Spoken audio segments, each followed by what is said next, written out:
Hey guys, and welcome back to the Peteytown Piranhas, a college football 26 team builder dynasty. In this episode, we're going to be playing through year 12 of the program, and it's an exciting one because we got some history on the line here. After going through 2 undefeated seasons and 2 straight national championships, we have a chance at a three-peat this season, and no team has done that since Minnesota way back in the day, so it would be a nice little milestone for us to reach. And another milestone we have in our sights is Oklahoma's winning streak, which was 47 games, and if we can go 16-0 this season, we would get to 48 to pass that record, so a lot of exciting things on the horizon for this season if we can get it done. So to get this season started, first we're going to look at the schedule that we're going to be going up against, then we'll look at the team, and then we'll look at our initial recruiting board. So here's who the Piranhas will be facing this season. First, we're going to have an EA Sports kickoff game against number 16 Arkansas. Then we're going to host our rivals Pitt, then take on Delaware. Then we're going to open Big Ten play against Indiana, and then Michigan State. Then we're going to go out of conference and travel to Kansas State. And then we're going to have a bye week, and then right back into it against Ohio State. And we're going to have a couple of road games against Wisconsin and Nebraska. And then we're going to host USC, and they're going to be desperate for a win after we took them down 3 times last season. Then we're going to travel to Purdue, and then we're going to end the season in Happy Valley against Penn State. The Piranhas will open this season ranked number 1 in the country with 99s across the board, and our best player will be 97 overall Gabe Bello. Returning at quarterback this season will be Lee O'Haleti, and then at halfback we'll have Romeo Willingham. We're also going to have Steve Sharp come in for power halfback situations, and then blocking for those guys will be Daryl Lawrence. And then on the outsides, Lee O'Haleti will have Isaiah Matlock, Taylor Brommel, Ahmad Noel, and Frank Hay to throw the ball to. And Isaiah will also serve as our slot receiver, so Taylor and Ahmad will be on the outside in those situations. At tight end will be 2-time John Mackey Award winner Max Martino. Along the offensive line, you're going to have Gabe Bello at left tackle. Then at left guard, you have Tremaine Madu. At center, we're going to have Brent Kiernan. At right guard will be Sam Bohasic. And right tackle will be Corbin Gruber. On the defensive line, you're going to have Vernon Hicks coming off the edge, and then opposite him will be Juan Santiago in nickel and dime packages. And then in normal situations, we're going to have Sidney Dunsmore out there. And then for the defensive tackles, we have Mateo Polanco and Juan Ivey. And then Nick Warrior will come in for 3 defensive tackle sets. Excited about our linebacker group as we're going to have Sam Mayo, the transfer, coming in leading that group. And in the middle, we're going to have Artis Russo and Harvey Talbot will be out there when we have 4 linebacker sets. And then on the other side, we're going to have John Woodhead. For our corners, Legend Wakeji will be out there on the outside, and Anthony Swift will be on his opposite side, but when he goes into the nickel formation, he'll be our nickel corner, and Kareem Lord will be on the other side of Legend. At our safety spots, we're going to have Ben Hempill, and at strong safety, we're going to have Randy Felton, and then exciting sophomore Matt Dunn will be in there for 3-3-5 sets and other things where we need 2 strong safeties out there. At kicker this season will be returning Lou Groza Award winner Josh Grudadaria for his senior season. And then at punter, we're going to have Tyler Rios. Now we're looking towards the future of the Piranhas with this initial recruiting board, and we have 10 gems on it so far, and they're led by Henry Carden, a defensive tackle with 81 speed, 84 acceleration, 88 finesse moves, and 92 strength, so a lot to be excited about with him. Then right edge Miguel Martini's got good athleticism and 86 finesse moves as a speed rusher off the edge. And Joshua Stewart is an agile athlete, and he's got abilities already with Platinum Screen Enforcer, Bronze Quick Step, and Bronze Quick Drop. And he's also got 90 impact blocking.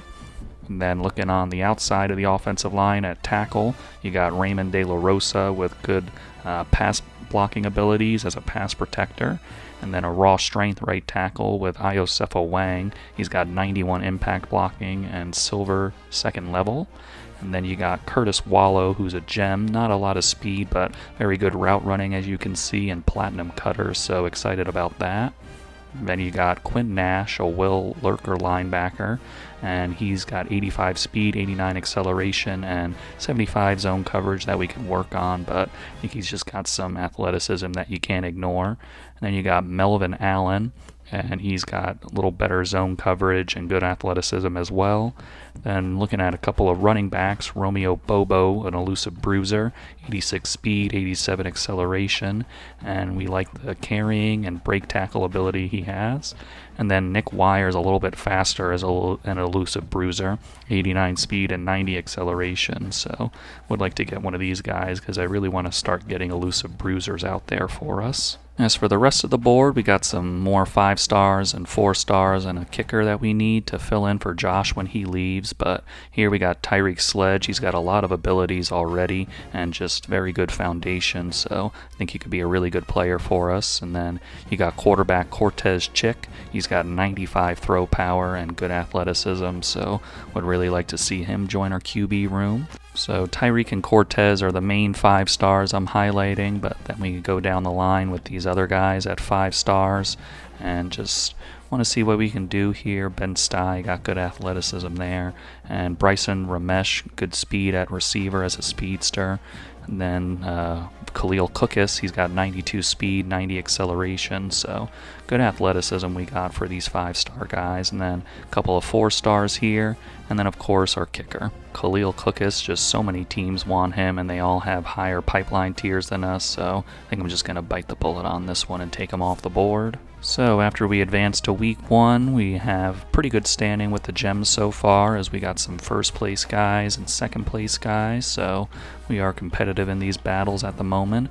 And then for Romeo Bobo and Nick Weyer, they're kind of down on the list, but teams right above us don't have scholarships on them, so hopefully we can start hopping them. And then we go down for some more 5 stars. You see second place, and then Cortez Chick, we're just getting onto his board now. And then Skylar DeMarco, first place, and then some more first place, third place, second place. So we're pretty much in these battles right now. For Bryson Ramesh, I had to take off one of the guards just to make some room because only Ohio State's offering him right now. So want to see if we can get into this battle for Bryson. And then Joey Bush in first place, and then might have to fight a little bit for this kicker because Temple offered him a scholarship, but we'll see how these battles progress. So now that all that's taken care of, we can jump onto the field for the first time this season as we play this kickoff game against Arkansas. Coming in for the sack here is Randy Felton, and he's going to get him down for a 9-yard loss. And he's being chased again, and it's going to be a fumble here. Vernon Hicks gets the forced fumble, but we can't pick it up, and they're able to recover it. But they move way far back to make it a 4th and 35. Taylor Brommel makes a nice juke move, and Taylor Brommel is going down the sideline. He gets hit, but he gets into the end zone. Taylor Brommel with an explosive play here on offense, and the Peteytown Piranhas are going to go up 7-0. And he is going to get sacked here, as we're going to get Juan Ivey in there along with Juan Santiago combining on the sack. And they're trying to screen here, but it is going to be brought down way behind the line by Juan Santiago again. Petey Previtt elects to go with Josh Rudadario with a 4th and inches situation, and he's out here for a 62-yard field goal. And it is good. We've seen him do it before, and Josh has done it again. And the Peteytown Piranhas are going to go up 10-0. Piranhas settling for another field goal attempt here from Josh Rudadario, and he is going to split the uprights as we go up 13-0. And that's going to be intercepted by Arkansas. Great coverage there, and they're going to have this one right outside of the red zone.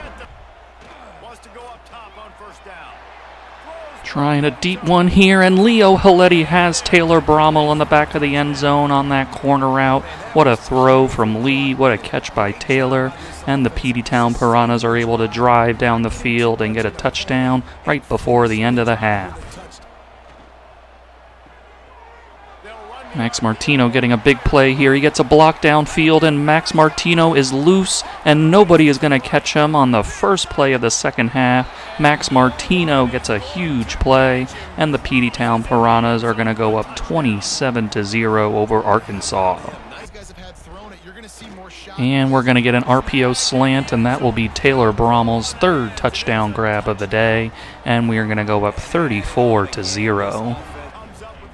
Off the RPO, Isaiah Matlock gets free, and they are going to tackle him, but they say that Isaiah Matlock got in for the touchdown, and the Peteytown Piranhas are going to go up 41-0, just letting the starters finish off that drive, but now I can bring in the backups. So the backups help us preserve the shutout to open this season as we get a 44-0 victory over Arkansas. Just complete dominance and sending the message to the rest of the college football world that we're ready to make another run at a natty. The Piranhas couldn't quite crack the 500-yard mark, but they got 499 yards to Arkansas's 207.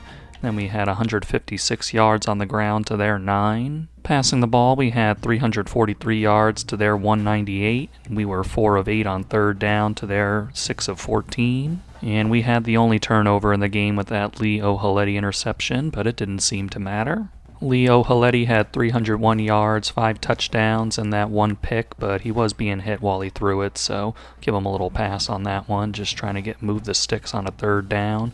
And he was sacked no times. Romeo Willingham was very effective today with 13 carries and 116 yards. Max Martino was big today with 7 catches, 121 yards, and 1 touchdown. And Taylor Brommel was also a huge playmaker for us with 8 catches, 112 yards, and 3 touchdown receptions.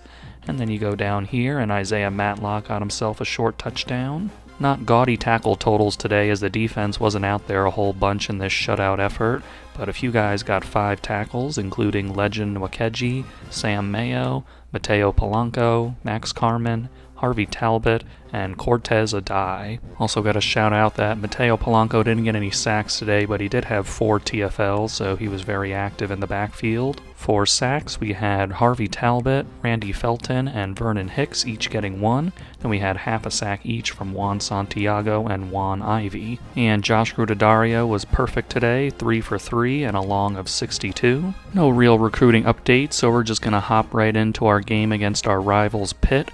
And they started the season with a loss, so they're 0-1, and they have an 89 team overall, but as always with rivalries, got to be very careful and make sure you don't lose focus. Lee O'Haleti is running away from them now. Lee O'Haleti with a big run here, and he gets all the way down to the 34-yard line. Romeo Willingham right up the middle. Romeo Willingham is running away from Pitt's defense, and we are going to get the touchdown to go up 7-0. Max Martino making a catch on the edge, and Max Martino has a clear runway to the end zone, and the Peteytown Piranhas are going to quickly go up 14-0.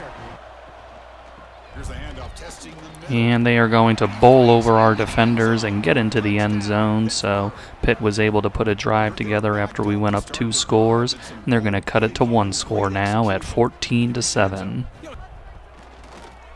And we're going to get a pass over the middle. Max Martino is going to break that tackle, and a nice RPO post route by him is going to get into the end zone for his 2nd touchdown of the game, and we're going to go up 21-7.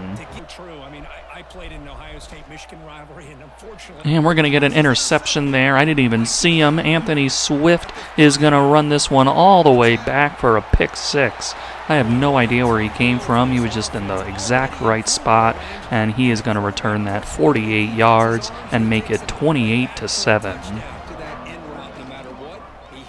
Over the middle, he tries to get a man, but it's going to be intercepted by Sam Mayo, just standing right in the middle there. Quarterback didn't even see him, thought he had a wide open lane, and instead Sam Mayo is there to pick him off again. On 1st and 10, they'll look to throw it. He lets it go on the and I have literally no idea what that was. Lee O'Haleti trying to flip the ball downfield on a slant that was going deep, and he just threw it where 2 guys were, and that's going to be intercepted. Back-to-back plays with interceptions as they're going to dunk that one home. Stepping up, and he's going to be intercepted again as Legend Nwakeji is going to get that one in the end zone. Their man tried to force it in there, and Legend said, not on my watch, and we are going to get the ball back. Piranhas can't move it any further as Josh Rudadaria is going to come out here for a 54-yard field goal attempt. And he's going to put that one up. And it sails on through the uprights, and the Peteytown Piranhas will take the 31-7 lead. And we are going to shoot that gap right up the middle with Juan Ivy. They tried a little play action on 3rd and short, and that was to no avail as we're going to get him off the field with that sack. And Leo Haletti is going to throw an interception there. Maybe threw that one a little too early. Taylor Brommel never got out of his break there, and Pitt was able to jump it. After the interception, Pitt has been held to a 4th down and 3. They're going to try to convert it here on our side of the 50. Throwing a ball, and that is lofted and intercepted by Randy Felton, and he's going to get it past the 50-yard line. Actually, that's Kareem Lord on the interception, excuse me. And we are going to take over after that interception, just floating it out there. Not really sure what he was trying to do there, but it ends up costing him. Isaiah Matlock wide open off the RPO, and the Peteytown Piranhas are going to go up 38-7, and we are in a position to bring in some backups. So each team gets a touchdown with the backups, and that closes out a 41-14 victory for the Piranhas in the Piranhas-Panthers provocation. And Max Martino there having a nice day, and just a nice day all around for the Piranhas despite a couple of interceptions from Lee O'Haletti. Looking at the numbers against Pitt, our total offenses were pretty close together despite the score. We had 379 yards to their 375, and 176 of our yards were rushing with a touchdown, while they had 57 and a touchdown. They outthrew us today on 318 yards to 203, and they were 6 of 11 on 3rd down, while we were 6 for 10. The real separator in this one was our +3 turnover differential, as we forced 5 on them, while we had 2 of our own. Lee O'Haletti with 183 yards, 3 touchdowns, and 2 interceptions that he'd love to have back, and he wasn't sacked today. Had some explosiveness going in the run game today as Leo Haletti had 4 for 81, Steve Sharp 2 for 45, and Romeo Willingham 7 for 41 and a touchdown. Max Martino with a big day, 14 catches, 121 yards, and 2 touchdowns, while we had Isaiah Matlock getting another short touchdown. Sam Mayo led us today with 9 tackles and 3 for a loss. The one sack we had today was Juan Ivy's. 5 interceptions by 5 different players today as Sam Mayo got one. Legend had his in the end zone. Then you had Anthony Swift returning one for a touchdown. It was a 52-yarder. I think it said 48 on the little graphic, but this is saying 52, so I guess we'll go with that. Then Kareem Lord got one, and Matt Dunn got one with the backups. Josh Rudadaria coolly hitting 2 of his 2 field goals with a long of 54. Anthony Swift was recognized as the Big Ten Defensive Player of the Week. With Petey Previtt getting another upgrade, I'm going to add it here for the linebackers so that they get some bonus XP when other linebackers are drafted.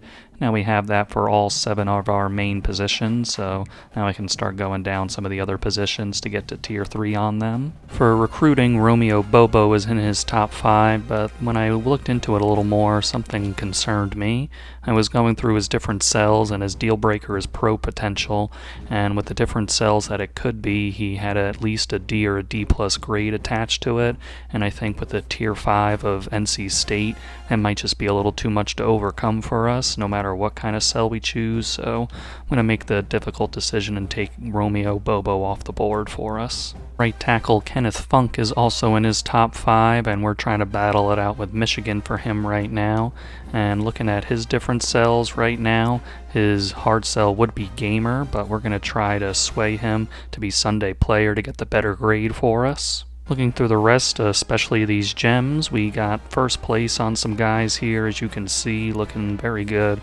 Some of them have really big gaps. Other ones like Quinn Nash is more of a competition, and Melvin Allen got a little gap there. And then Nick Wire, the other halfback we're looking at, is also competing on NC State with us, so we did gain a little bit more for him, so I think that battle could be a little more positive for us. Now we got a somewhat local game against Delaware coming up, and they're 0-1 on the season with a team overall of 55, so don't really anticipate this one being all that close. Because of that, David, I think it's going to open up some opportunities. Romeo Willingham is running right up the middle and around their defense, and Romeo is running down the sideline, and Romeo, wherefore art thou, Romeo? He is in the end zone. It's going to be 7-0 for the Peteytown Piranhas, and I was just waiting for an opportunity to get some Shakespearean knowledge in there for you, and we are going to have this early lead.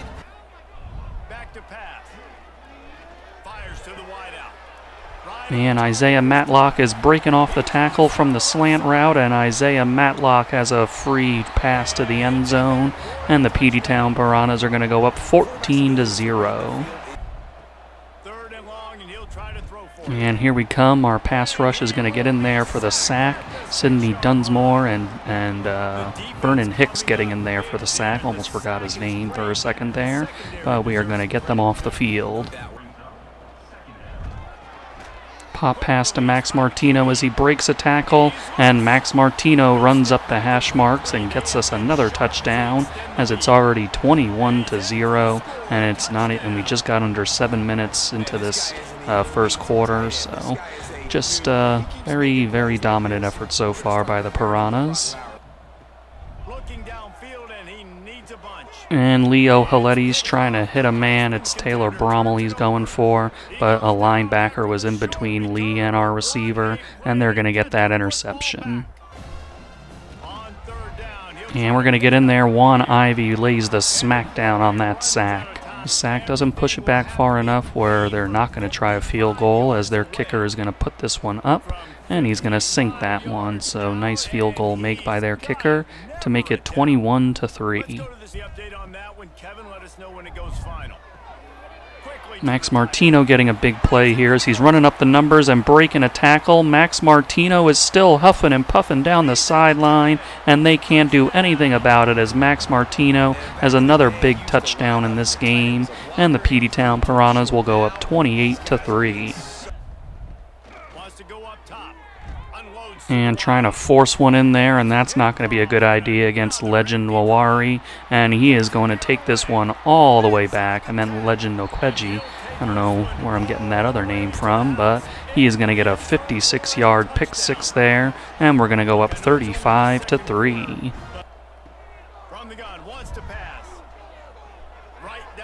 And over the middle, Delaware is going to make another interception as we try to force it to Max Martino. Those guys over the middle really doing a job today on Leo Haletti, even though he's getting some big plays from his guys. Lee, a couple of mistakes in this one. Over the middle, and Delaware is going to hook up on that touchdown in the back of the end zone. So nice toss from their quarterback, and it's going to make it 35-10. And wide open, Max Martino is going to get into the end zone again for the Piranhas, and we're going to go up 42-10. Steve Sharp is going to get the blocking he needs, and Steve will get into the end zone, and we're going to make it a 49-10 ball game. And we're going to get a sack with Mateo Polanco here. They had a penalty on the previous play that robbed them of a first down, and we take advantage with a sack there by Mateo.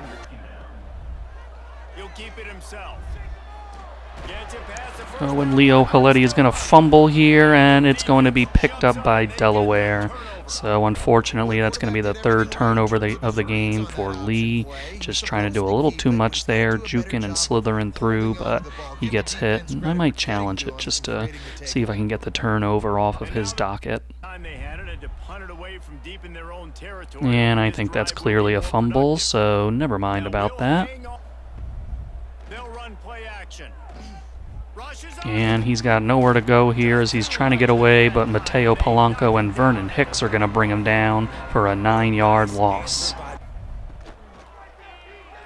Max Martino is going to get open off the RPO play, and he's going to get in for his, I believe, 4th touchdown of the game. And the Piranhas will go up 56-10, and it's time for some backup action.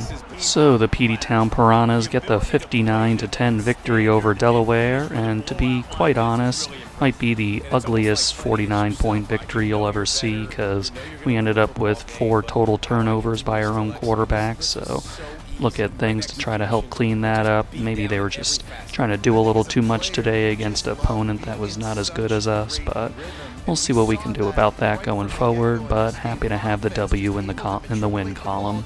So by the numbers against Delaware, we had 613 yards on offense to their 162, and 244 of those came on the ground with 2 touchdowns, and they had 19 total rushing yards. In the passing game, we had 369 yards to their 143, and they were 4 of 16 on third down, while we were 5 for 8. The only negative in this one was that we had those 4 total turnovers, while we forced 2 on Delaware.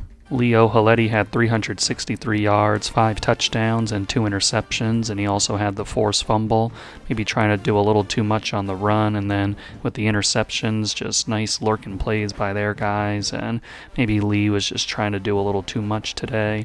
And he also had Greg Proctor throwing an interception where don't really know what he was doing. It was off camera, but just one of those games where turnovers were happening, but our talent really showed through anyway with the blowout. Romeo Willingham, not a lot of carries, but very effective when he did have the ball, as he had 8 carries for 101 yards and a touchdown.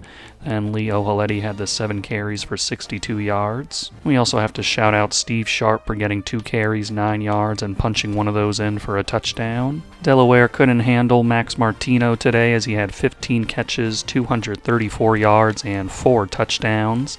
And Isaiah Matlock had 2 for 69, nice, and a touchdown. Sam Mayo had 8 tackles in this game to lead us. 4 sacks, Mateo Polanco had 1.5, while we had 1 each from Vernon Hicks, Tremaine Wolfe, and Byron Ezeki, then half a sack each from Juan Ivey, Sidney Dunsmore, and Juan Santiago. Legend Wakeji had that interception that he returned for a touchdown, and I don't know why sometimes those bottom bar yardage things just say the wrong number, but here it's saying that he had it for a 60-yarder, so nice job by Legend. And then Kareem Lord had himself an interception with the backups. And ever-reliable Josh Grudedaria hit his only field goal attempt for a 54-yarder.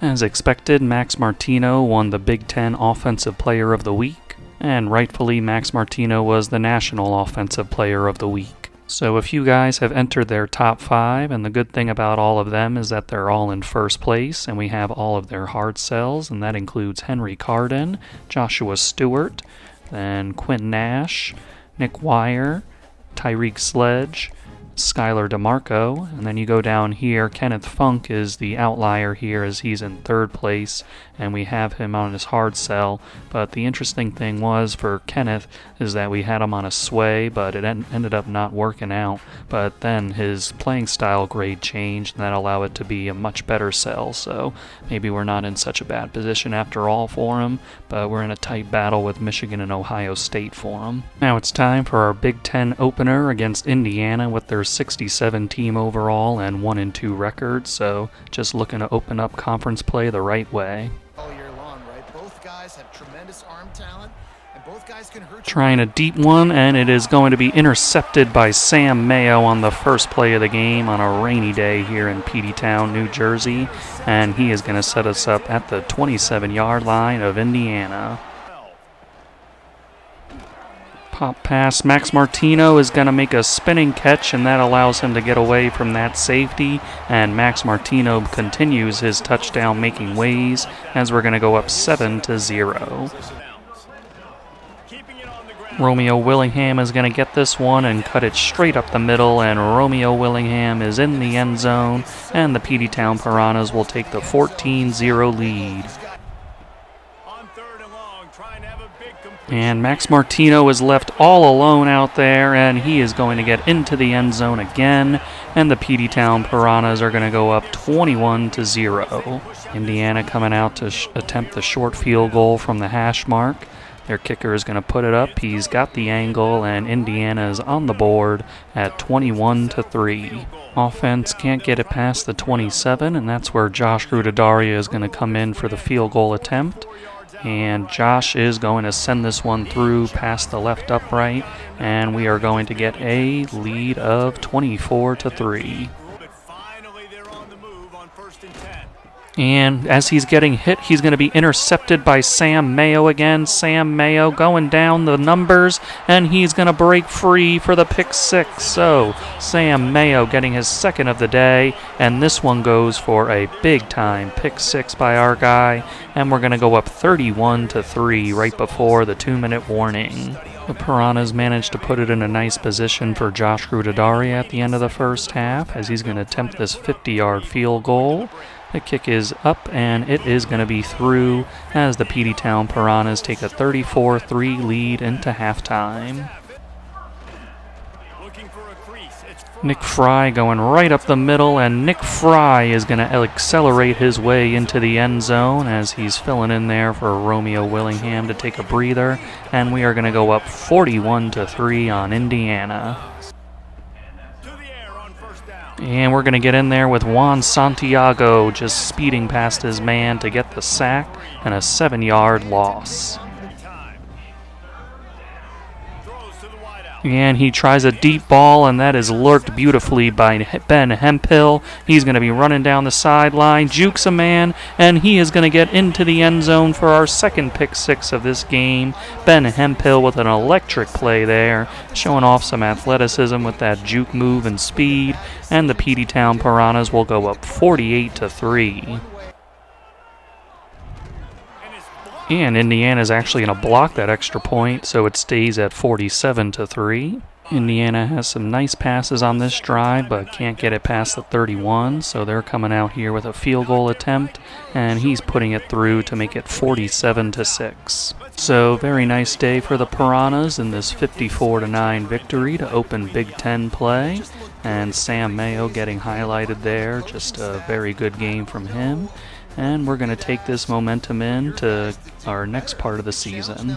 On this day, the Piranhas had 417 yards, while Indiana had 261, and we got 213 of those yards on the ground with 3 touchdowns, and they had 54 yards rushing. The teams were close in passing yards, as they had 207 and we had 204. We were 4 of 6 on third down, while they were 4 for 12. After a turnover-filled day in our last game, we kept it clean this time around, while we forced 3 turnovers on Indiana. Quiet but efficient day passing for Lee O'Haleti, as he had 129 yards, 2 touchdowns, no picks, and no sacks. Romeo Willingham led us with 14 carries, 97 yards, and a touchdown, while Lee O'Haleti had 7 for 57, and Nick Fry had 9 for 49 and 2 touchdowns. Max Martino with 7 catches, 94 yards, and 2 touchdowns, while Derek Wall with the backups had 1 catch for 75 yards, and Isaiah Matlock 4 for 30. Anthony Swift led us in tackles today with 10, and he had 1 for a loss. Juan Santiago got our only sack of the ball game. Sam Mayo got his 2 interceptions, both off of play-action plays, so he wasn't fooled on those, and he returned one of them for a 58-yard pick six. And then you had Ben Hemphill getting a 41-yard pick six. Josh Grudadaria hit both of his field goals today with a long of 50, and we're hoping the committee for the Lou Groza Award ignores that blocked extra point. Sam Mayo was your Big Ten Defensive Player of the Week, and Sam was also the National Defensive Player of the Week.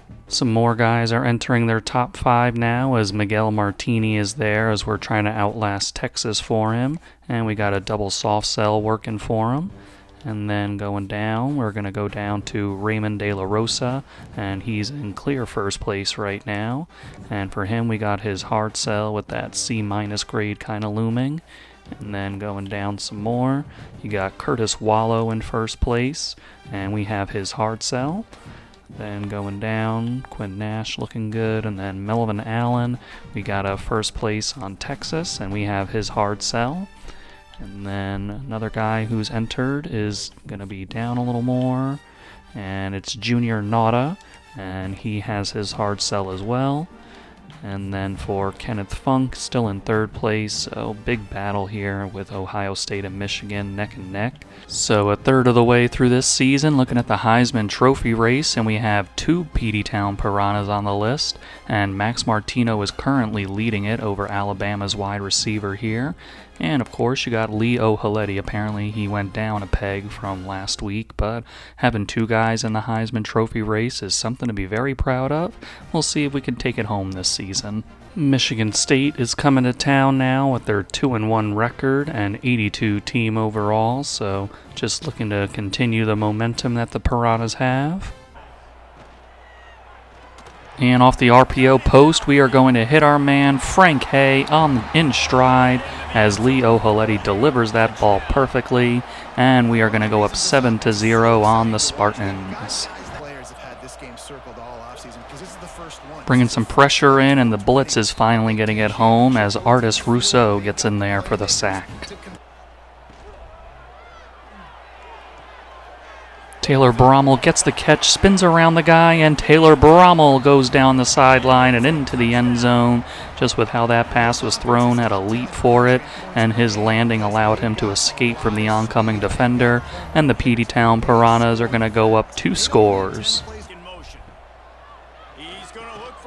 And trying to throw the slant to Taylor Brommel, Michigan State's guy steps right in front of it, and Michigan State's going to get an interception.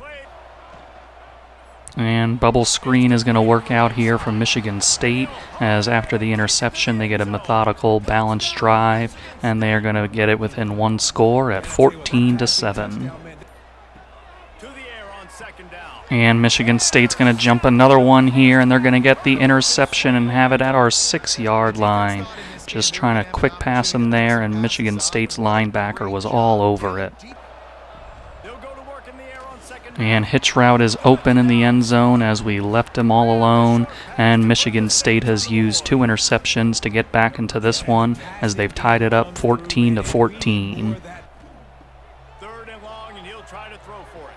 And we're going to get a big play here. Romeo Willingham sprinting off the reception, and he busts his way into the end zone. Romeo Willingham just going up the heart of the field on the heart of their defense, and he's going to put us up 21-14. And wide open Ahmad Noel, and that safety got caught flat-footed, and that's going to cost him as Ahmad Noel races away for the touchdown. Big plays here by the Peteytown Piranhas in this game, and that's going to give us back our 2-score lead at 28-14. And right up the middle, Mateo Polanco bullies his way back there to get the 7-yard sack. And he's trying to hit a guy off an RPO, and Sam Mayo there is to deny that one. Big play for the defense by the Peteytown Piranhas, and we're going to take back over. On 3rd and long, trying to have a big completion here. Here's a deep ball. We're behind the defense. Taylor Brommel is going to bring it in. He had 2 guys chasing him, but they couldn't keep up with Taylor. What a big play from him. His 2nd score of the day. And the Peteytown Piranhas will go up 35-14. Michigan State has gotten it near midfield, but they're on a 4th down and 8, trying to keep their hopes alive in this one, sending a man in motion. He's going to look, Fryer over the middle, a wide open man. We left him free. He's going to get it all the way to our 17. 4th down and goal for Michigan State. 4 minutes left. They're going to go with the RPO screen, and we overrun it a little bit, and he's able to dive into the end zone. So Michigan State not quite out of this one yet, as it's a 2-score game with 3:57 left. Power eye look here for the Piranhas on 3rd down and inches. Lee is going to hand it off. Steve Sharp's got the lane. He cuts it up, and the Peteytown Piranhas, thanks to Steve Sharp, will go up by their 3-score margin again at 42-21. Just under 2 minutes left in the game, and that will ice it for us. The Piranhas are going to get this 42-21 victory over Michigan State. We overcame a couple of turnovers from Lee O'Halletti, and for the rest of the time we were able to take care of business, especially in that second half as we separated from them after they were able to tie it up. This one to Taylor Brommel was a huge play, and we're feeling good after that. Maybe some things to correct for these turnovers, but just feeling good right now. We got 476 yards in this one, while Michigan State had 311, and we had 107 yards and a touchdown on the ground, while they had 15. 369 yards through the air, while Michigan State had 296, and we were 8 of 11 on third down while they were 4 of 13. And we got this win despite losing the turnover battle 2-1. Lee O'Haleti finishes the day with 369 yards, 5 touchdowns, and 2 interceptions where they made pretty nice plays on the ball, and he wasn't sacked today. Romeo Willingham with a cool 7 yards a carry as he had 11 for 77. Then you had Steve Sharp getting that touchdown at the end of the game to ice it.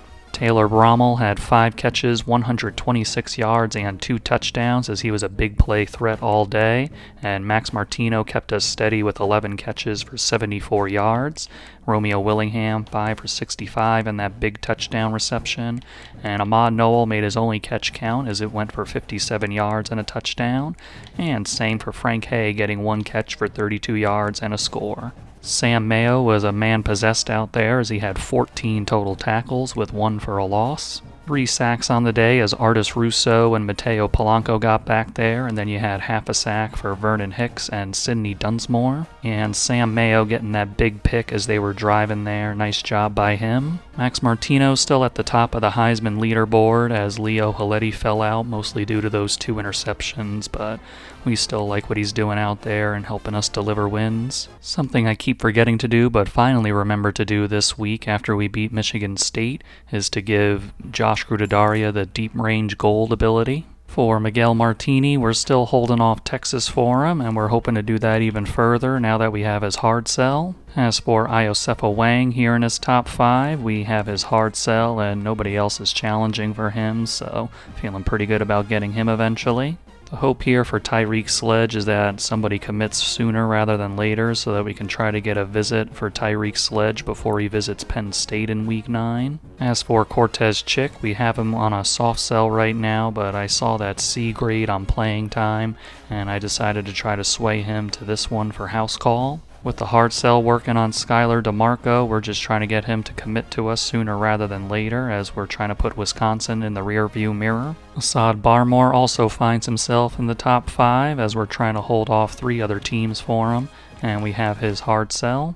In the top 3 for Kenneth Funk, Ohio State has taken a commanding lead here, but I'm just going to leave him on the board just to see what happens, because with that Tier 5 pipeline, you never know. Another guy in their top 5 is Ben Stye, as we're in first place for him, and we have his hard sell working with Sunday Player. Got a solid lead on wide receiver Bryson Ramesh, and we're hoping to make that even better with a hard sell also for Sunday Player. Finally, Joey Bush is getting no competition so far, and I can't expect there to be any more with our hard sell and house call going towards him. It's time to take on the Kansas State Wildcats with their 4-1 record and 84 team overall, and last time we came to their place it was a playoff game, and it did not go very well for them, so they're going to try to avenge that effort and put forth a better one today.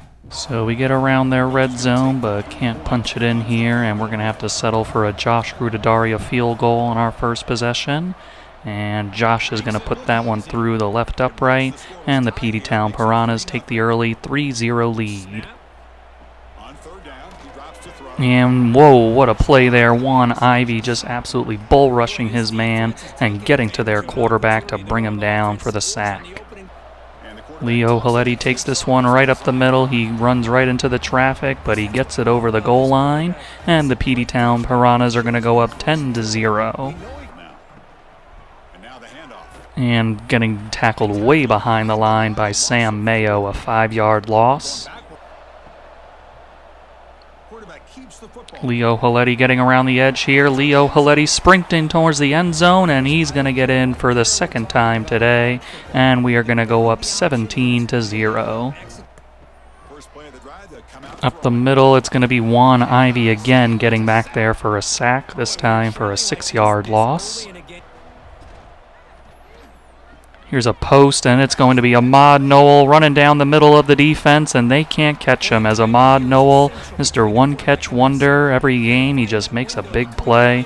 Last game he had a catch for a big touchdown, and this time around he's got another catch for a big play, and Ahmad Noel is going to make it 24-0. Here's a fumble, and it's going to be picked up by the Piranhas. That's going to be Juan Ivy, and Juan Ivy showing some speed there, running down the numbers, and that's going to be a touchdown for the Piranhas on defense. Juan Ivy, for a big man, he can really move, and he showed it there, and the Peteytown Piranhas are going to go up 31-0, barring any kind of challenge or anything from Kansas State. I don't think they will as we look at this replay here. Might have been out there, can't really tell from that angle, but I'm not going to help them out if they decide not to try to challenge it. And here's going to be another interception, and it's going to be returned by Sam Mayo. Sam Mayo making a big play. I actually don't remember if we had an interception or not earlier, but it doesn't matter. It's going to be our second defensive touchdown of the game. 2 straight possessions, 2 straight defensive touchdowns, and we're going to have that lead balloon to 38-0. And right up the middle, Juan Ivy is going to force a fumble. It's going to be picked up by the Piranhas. Juan Santiago picks it up, and that is going to be 3 straight possessions, 3 straight defensive touchdowns for the Piranhas. Unbelievable. Juan Ivy involved in another turnover. He had the fumble return earlier, and he's going to force this one to allow Juan Santiago to pick it up and return it. Just unbelievable dominance from the defense right now. Kansas State just looking for any positivity here in the first half. He's going to try a field goal, and it is good. So finally, Kansas State is on the board after giving up 45 straight points to us, as it's going to be 45-3. To open up the second half, Kansas State was able to get it to the 27, and they're going to set up this field goal here for a 44-yard kick. And it is going to go through, so Kansas State is going to make it 45-6.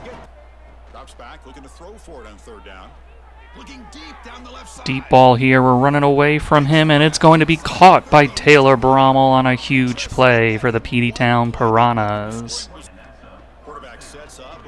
And it's going to be Isaiah Matlock diving and getting roughed up in the end zone. He will take the score, and the Peteytown Piranhas will go up 52-6. So I got the backups in there for most of the second half, and they were able to add on to the lead as we're going to get the 65-6 victory.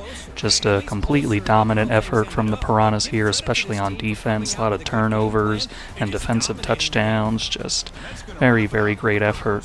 Our offense got 399 yards in this one to Kansas State's 232.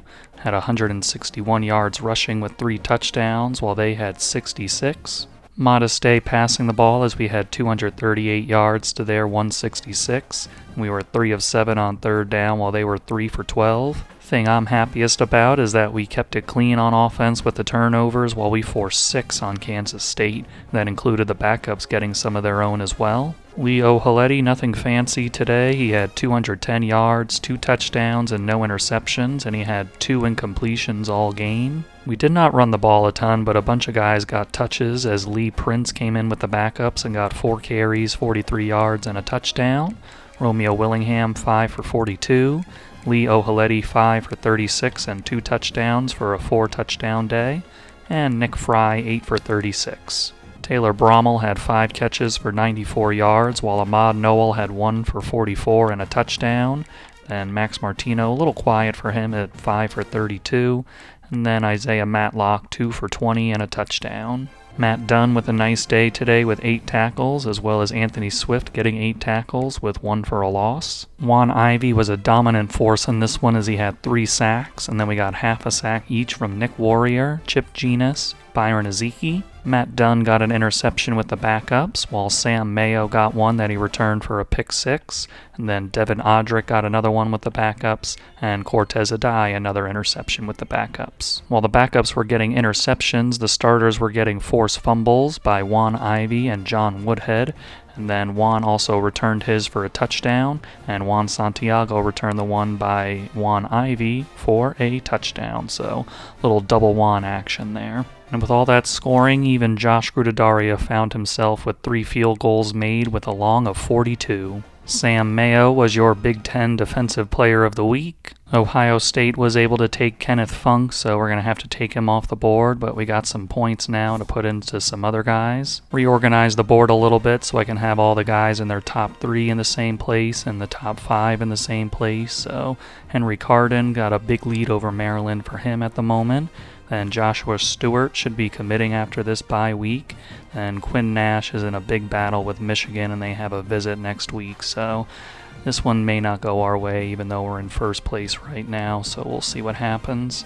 Then Nick Wyers also in a tough battle with NC State, and they have the visit this week. So kind of just hoping that that doesn't go well for them.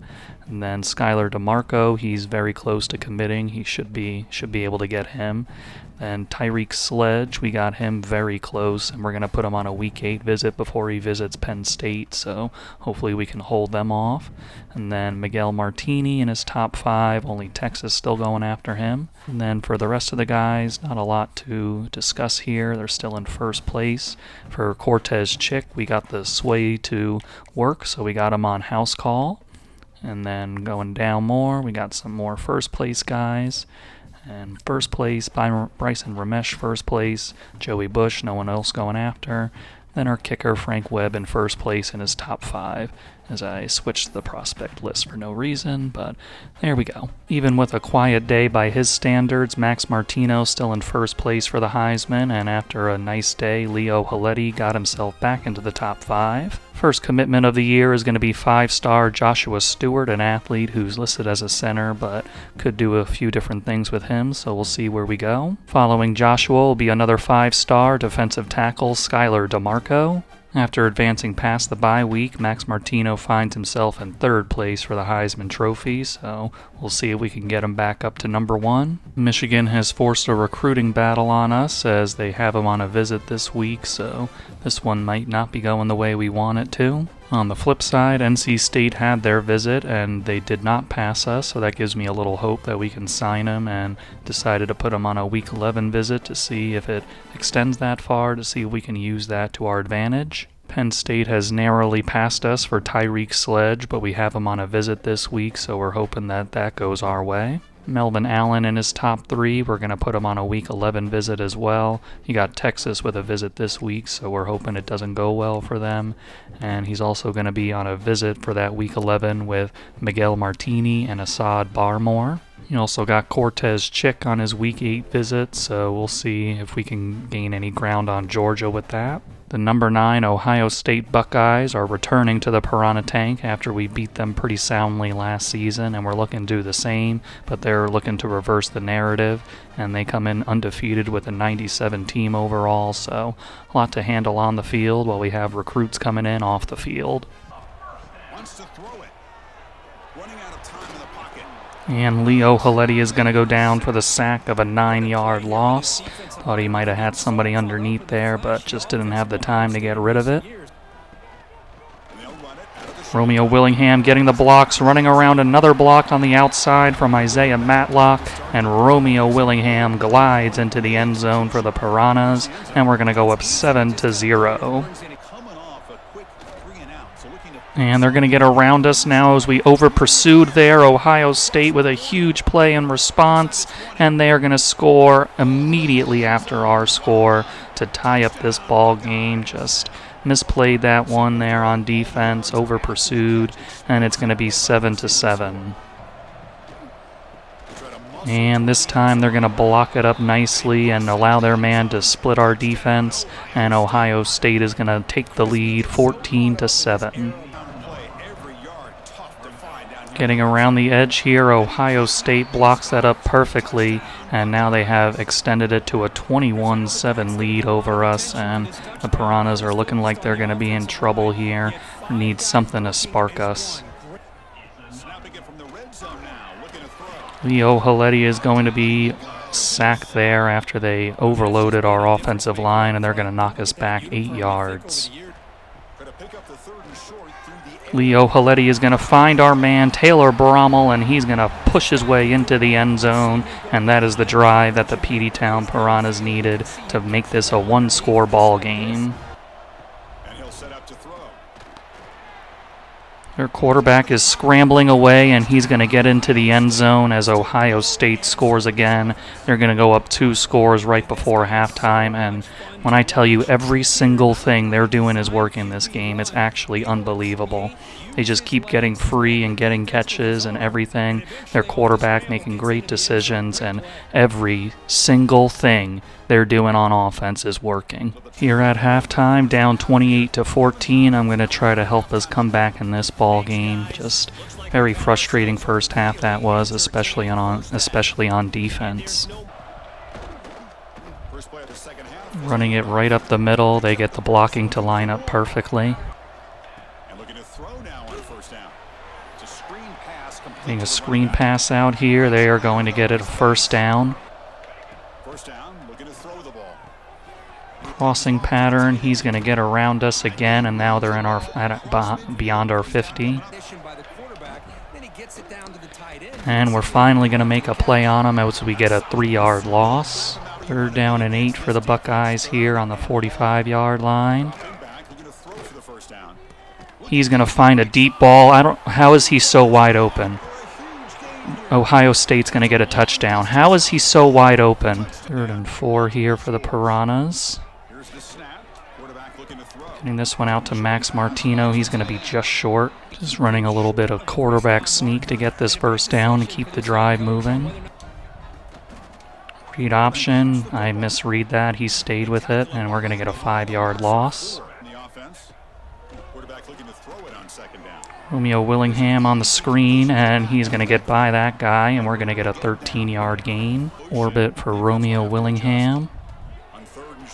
Going to get it out to him, and he's going to stop. No, we're going to get the first down. We're going to get a favorable spot on that one. And don't have any room to run there as we're going to get sacked for a 5-yard loss.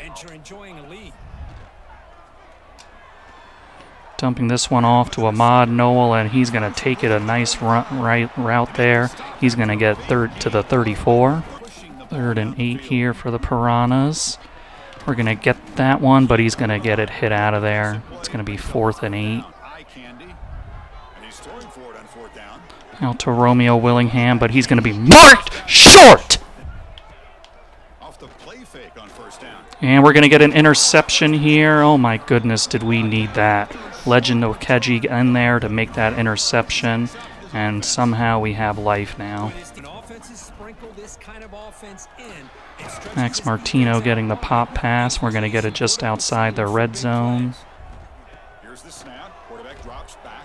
Nick Fry getting this catch, but it doesn't work.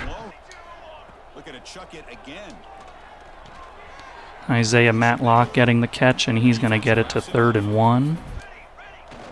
Up the middle, Steve Sharp is going to get us the first down. On the orbit play, Nick Fry is going to catch it, and he is going to get into the end zone, and Legend Wakeji gives us a chance, and this time our offense is able to put it in. It's going to be a 2-score game now. And we're going to get a nice play there from Juan Ivy to get him down for a 1-yard loss. 3rd down and 11 here for the Piranhas. And we are going to get the sack. Juan Santiago gets in there, and the defense gets another stop.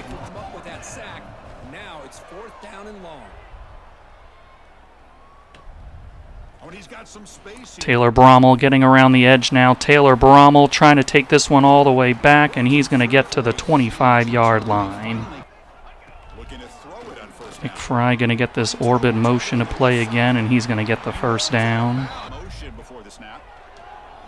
Nick Fry getting this screen pass, gets the blocks he needs, and he gets to the first down marker again. Say a Matlock on the jet touch pass. He gets the blocking he needs, and the Peteytown Piranhas are going to get in the end zone again.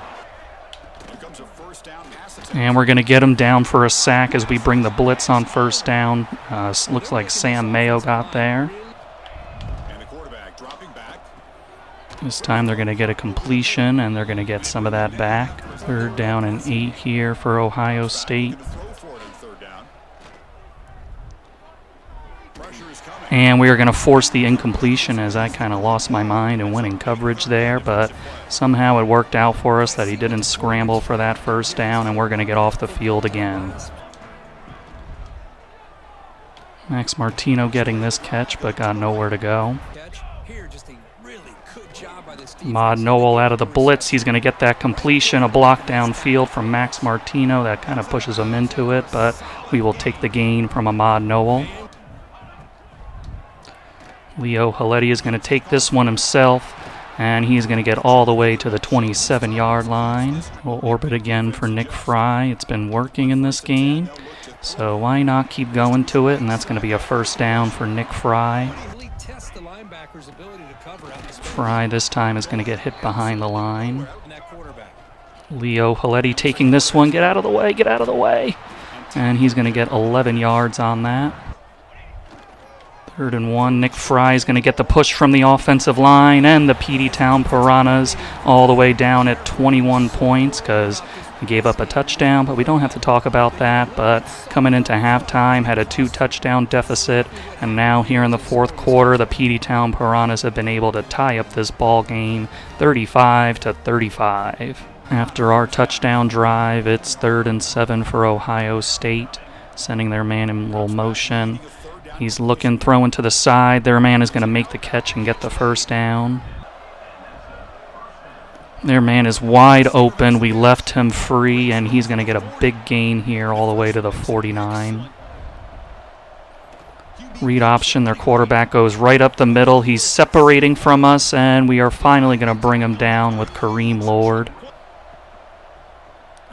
Read option again. Their quarterback is splitting up the middle, and he's going to be in the end zone. So right after we come back from 21 down, Ohio State just marches down the field like nobody's even there, and they're going to go back up by 7. Wide open, and we're going to get Taylor Brommel. Taylor Brommel running down the sideline, and he is forced out at the 42-yard line. Leo Haletti is going to keep this one, and Lee is going to get it inside their 30-yard line.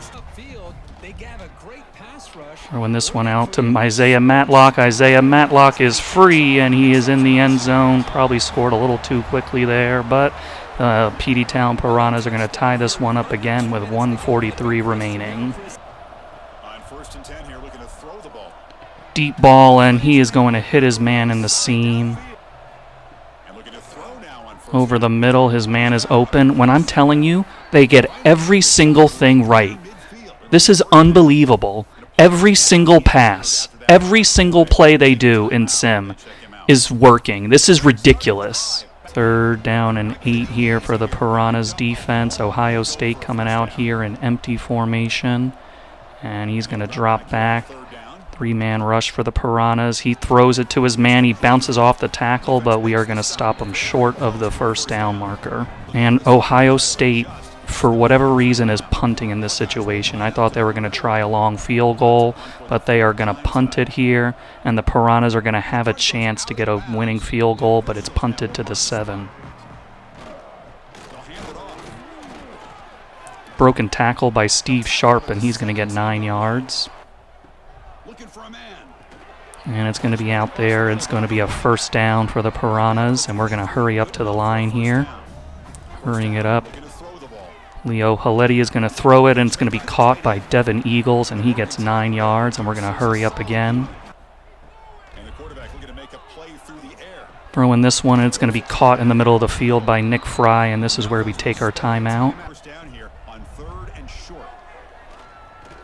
Lee throwing a deep ball, and it is knocked away by Ohio State. And we're going to punt it away, just a little too far for Josh Grudadario to try it from. And we're just going to punt this one away and watch the seconds tick off, and we're going to go to overtime against Ohio State. For the coin toss, Ohio State is going to choose, and the Piranhas have won the toss, so we're going to come out on defense first. 3rd down and 2 for the Ohio State Buckeyes. And they're going to drop back to throw for it. He's going to throw it, and he's going to hit his man in the seam for a touchdown. He is going to hold this one, and he is going to get a 7-yard gain. Holding this one again, Leo Haletti's got all the room he needs, and he's going to follow Gabe Bello. They hit him up, but he is going to get into the end zone and tie up this ball game, and I can hand it back to Sim. And we're going to hit the deep slant there as we are going to get that one to Taylor Brommel. 3rd down and 4 for the Piranhas. Leo Haletti pointing out some things to the boys.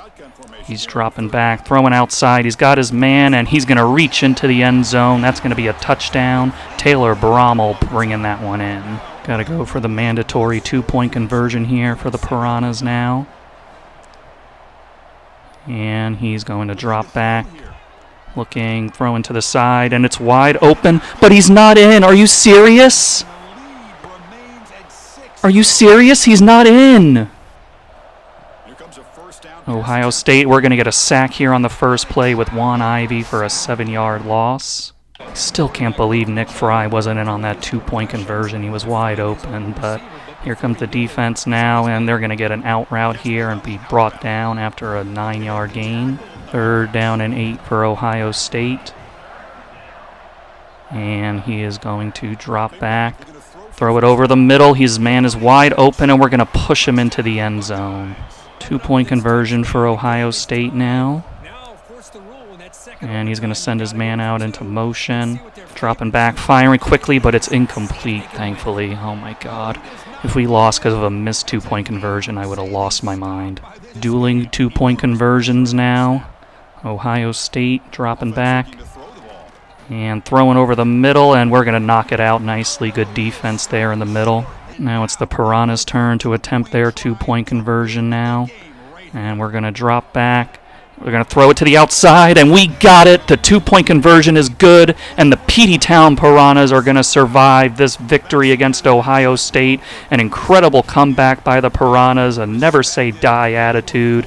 Oh, my God, if we would have lost it, like, again, if we had lost on that Nick Fry thing where it was wide open but stepped out, I would have been beyond upset. But the Peteytown Piranhas survive this one, and we are going to beat Ohio State 57-55. What a victory for the Peteytown Piranhas. Whew, everybody catch your breath after that one. The 57-55 win for the Piranhas over Ohio State. Just absolute insanity with that game, how it unfolded. Just couldn't stop Ohio State really all game until that 2-point conversion, really. Just they were slicing and dicing us up all game long. You could tell they really wanted to avenge that loss from last season, but I don't know, and then I had that crash out, really, when I didn't convert on that 4th down deep in their territory. Just kind of lost my cool there a little bit, so sorry about your eardrums with that one.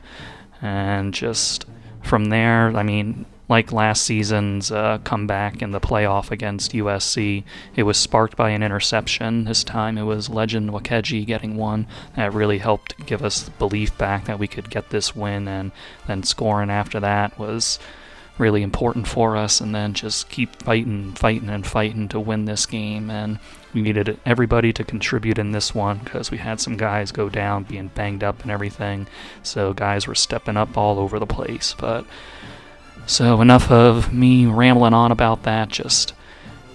I can't even catch my breath. That was just craziness what we just witnessed. But anyway, you had Ohio State getting 569 yards on offense, and I felt every single one. And the Piranhas had 523. Then they had 88 yards rushing and 4 touchdowns, while we had 117 yards and 3 scores on the ground.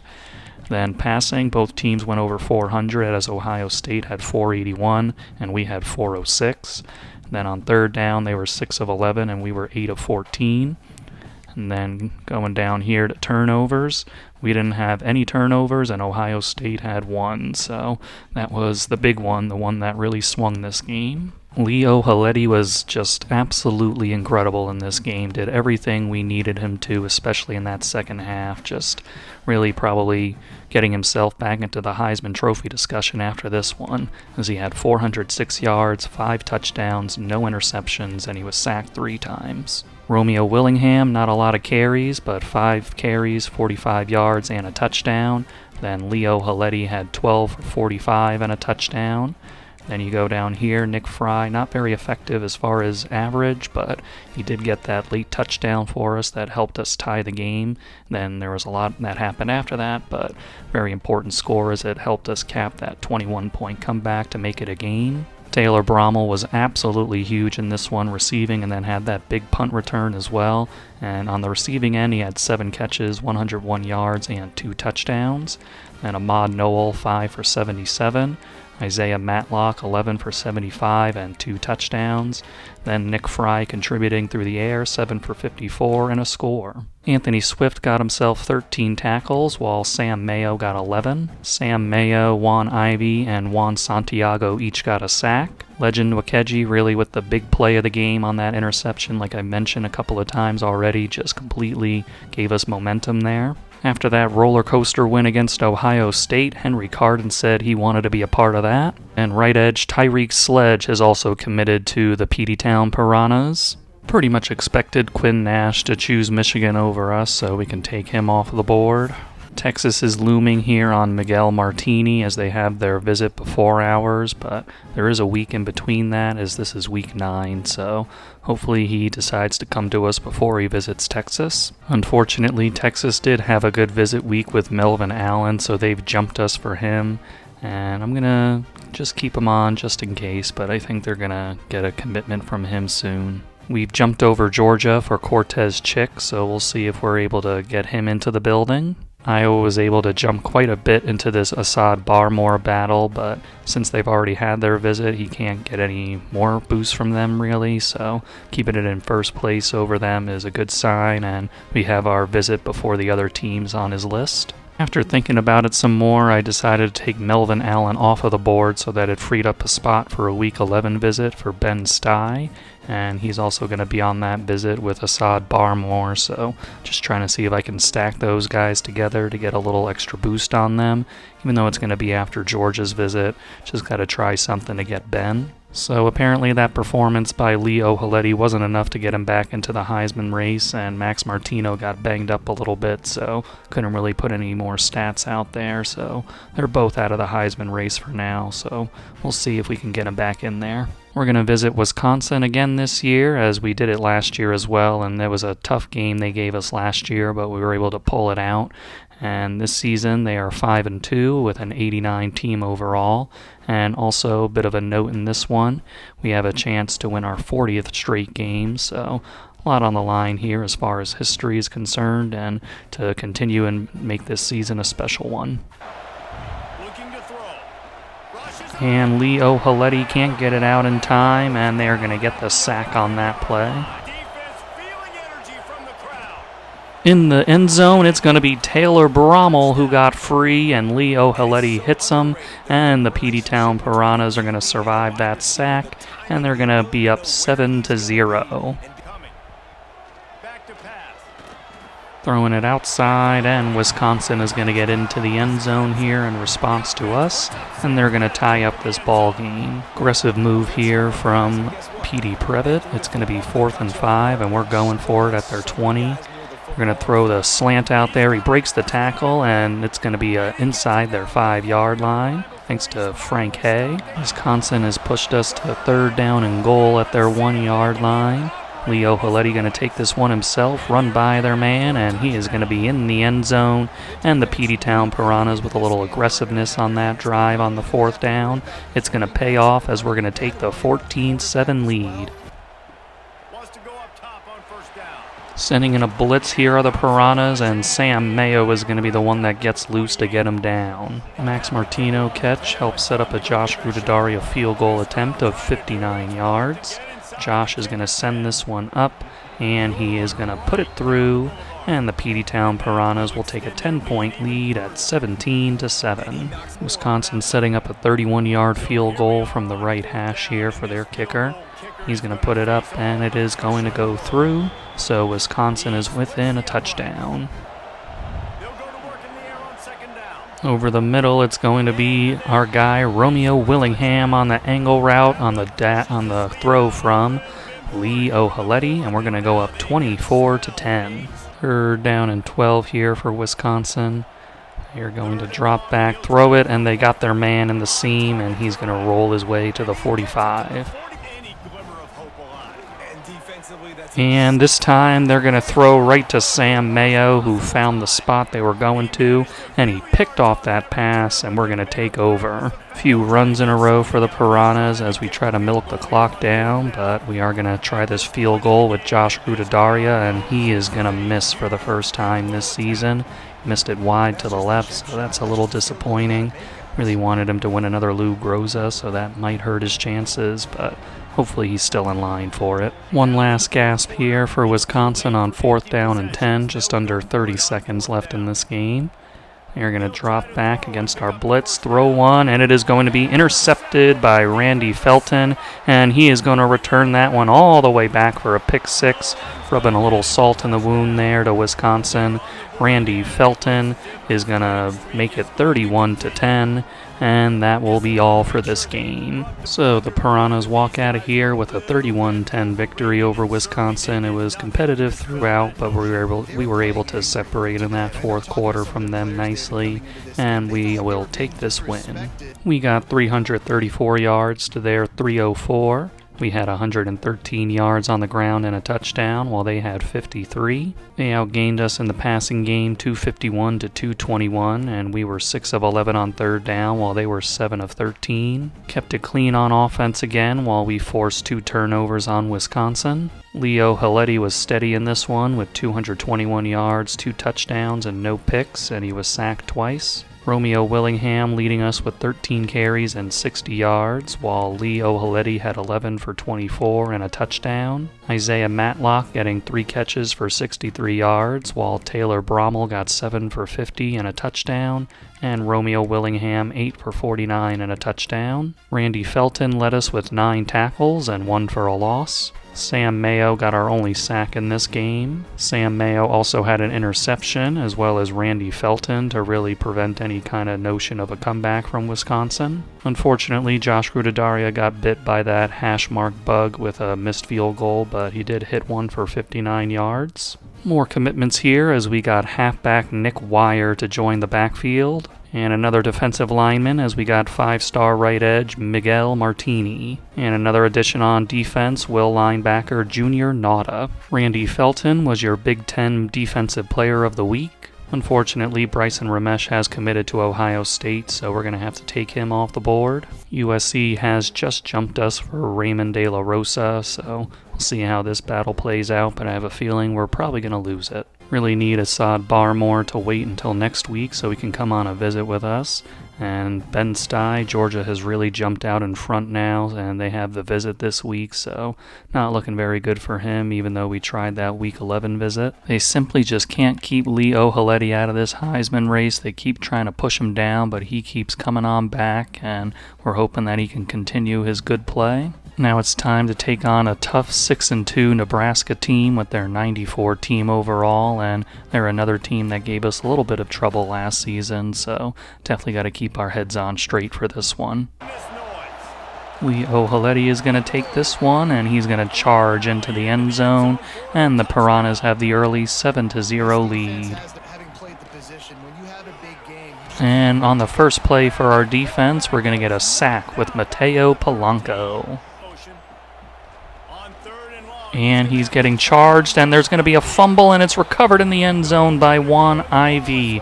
Their quarterback just under heavy duress there. I don't know who they're going to credit that sack with, but just a bunch of Piranhas in on him there, and Juan Ivey is there to clean it up for the touchdown.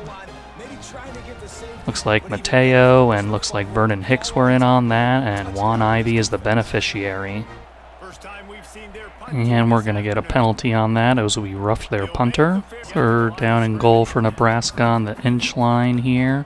Got our heavy personnel for both teams, and they are going to sneak it in and get the touchdown. So they are able to take advantage of that penalty on the punt where we roughed their punter, and they're going to make it 14-7.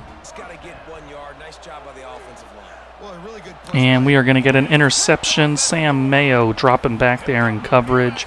Makes a nice little athletic play there. And we're going to keep him off the scoreboard on this drive.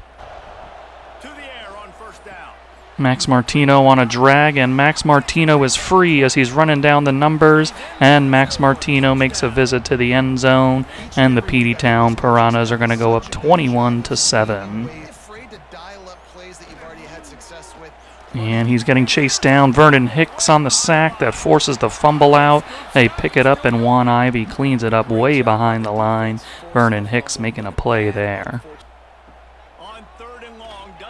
And more pressure now. Mateo Polanco got his hands on him, and so did Juan Ivy, as we're going to push them back even further and force that punt.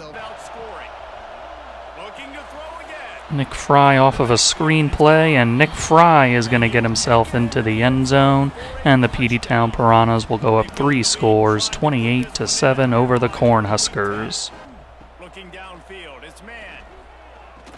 Quarterback stepping up. There's a fumble. Quarterback trying to get away. Vernon Hicks is going to bring him down for his 3rd time today, and that's going to cause the clock to run out on this first half as they can't get a field goal attempt up, and it's going to stay 28-7 at halftime. To the outside, it is Max Martino making another end zone trip in this game, and he is finding his groove again after a few quiet games by his standards. He has awoken big time here in Nebraska. Looking to throw its man. Pressure coming. And he's getting chased down as Vernon Hicks and friends are going to get him, and it's just been a real sack party today for the defense as they're back to 3rd and 21. Juan Ivy with an absolutely beautiful spin move there to get himself free, and he's going to take down that quarterback again for a sack. Nick Fry right up the middle getting a huge gain, a broken tackle, and Nick Fry is free for the touchdown, his 2nd of the ball game. Nick Fry doing a wonderful job filling in for the banged up Romeo Willingham in this one, and we're going to go up 42-7. A field goal attempt by Nebraska, and their man is going to put this one through. It's going to be a 42-10 ball game. Max Martino getting around the edge here, and Max Martino running down the numbers. Are they going to catch him? This guy 23 trying to, but he will not. Max Martino just navigating through their guys there, and he's able to find the edge and get all the way down there for the touchdown to make it 49-10. And he throws it right into the hands of Sam Mayo, who's got his 2nd of the day, and Sam brings it back to the 37. Steve Sharp on the stretch play. That is just absolutely terrifically blocked by the line there, and he is going to get himself into the end zone, and that'll make it 56-10 Peteytown Piranhas.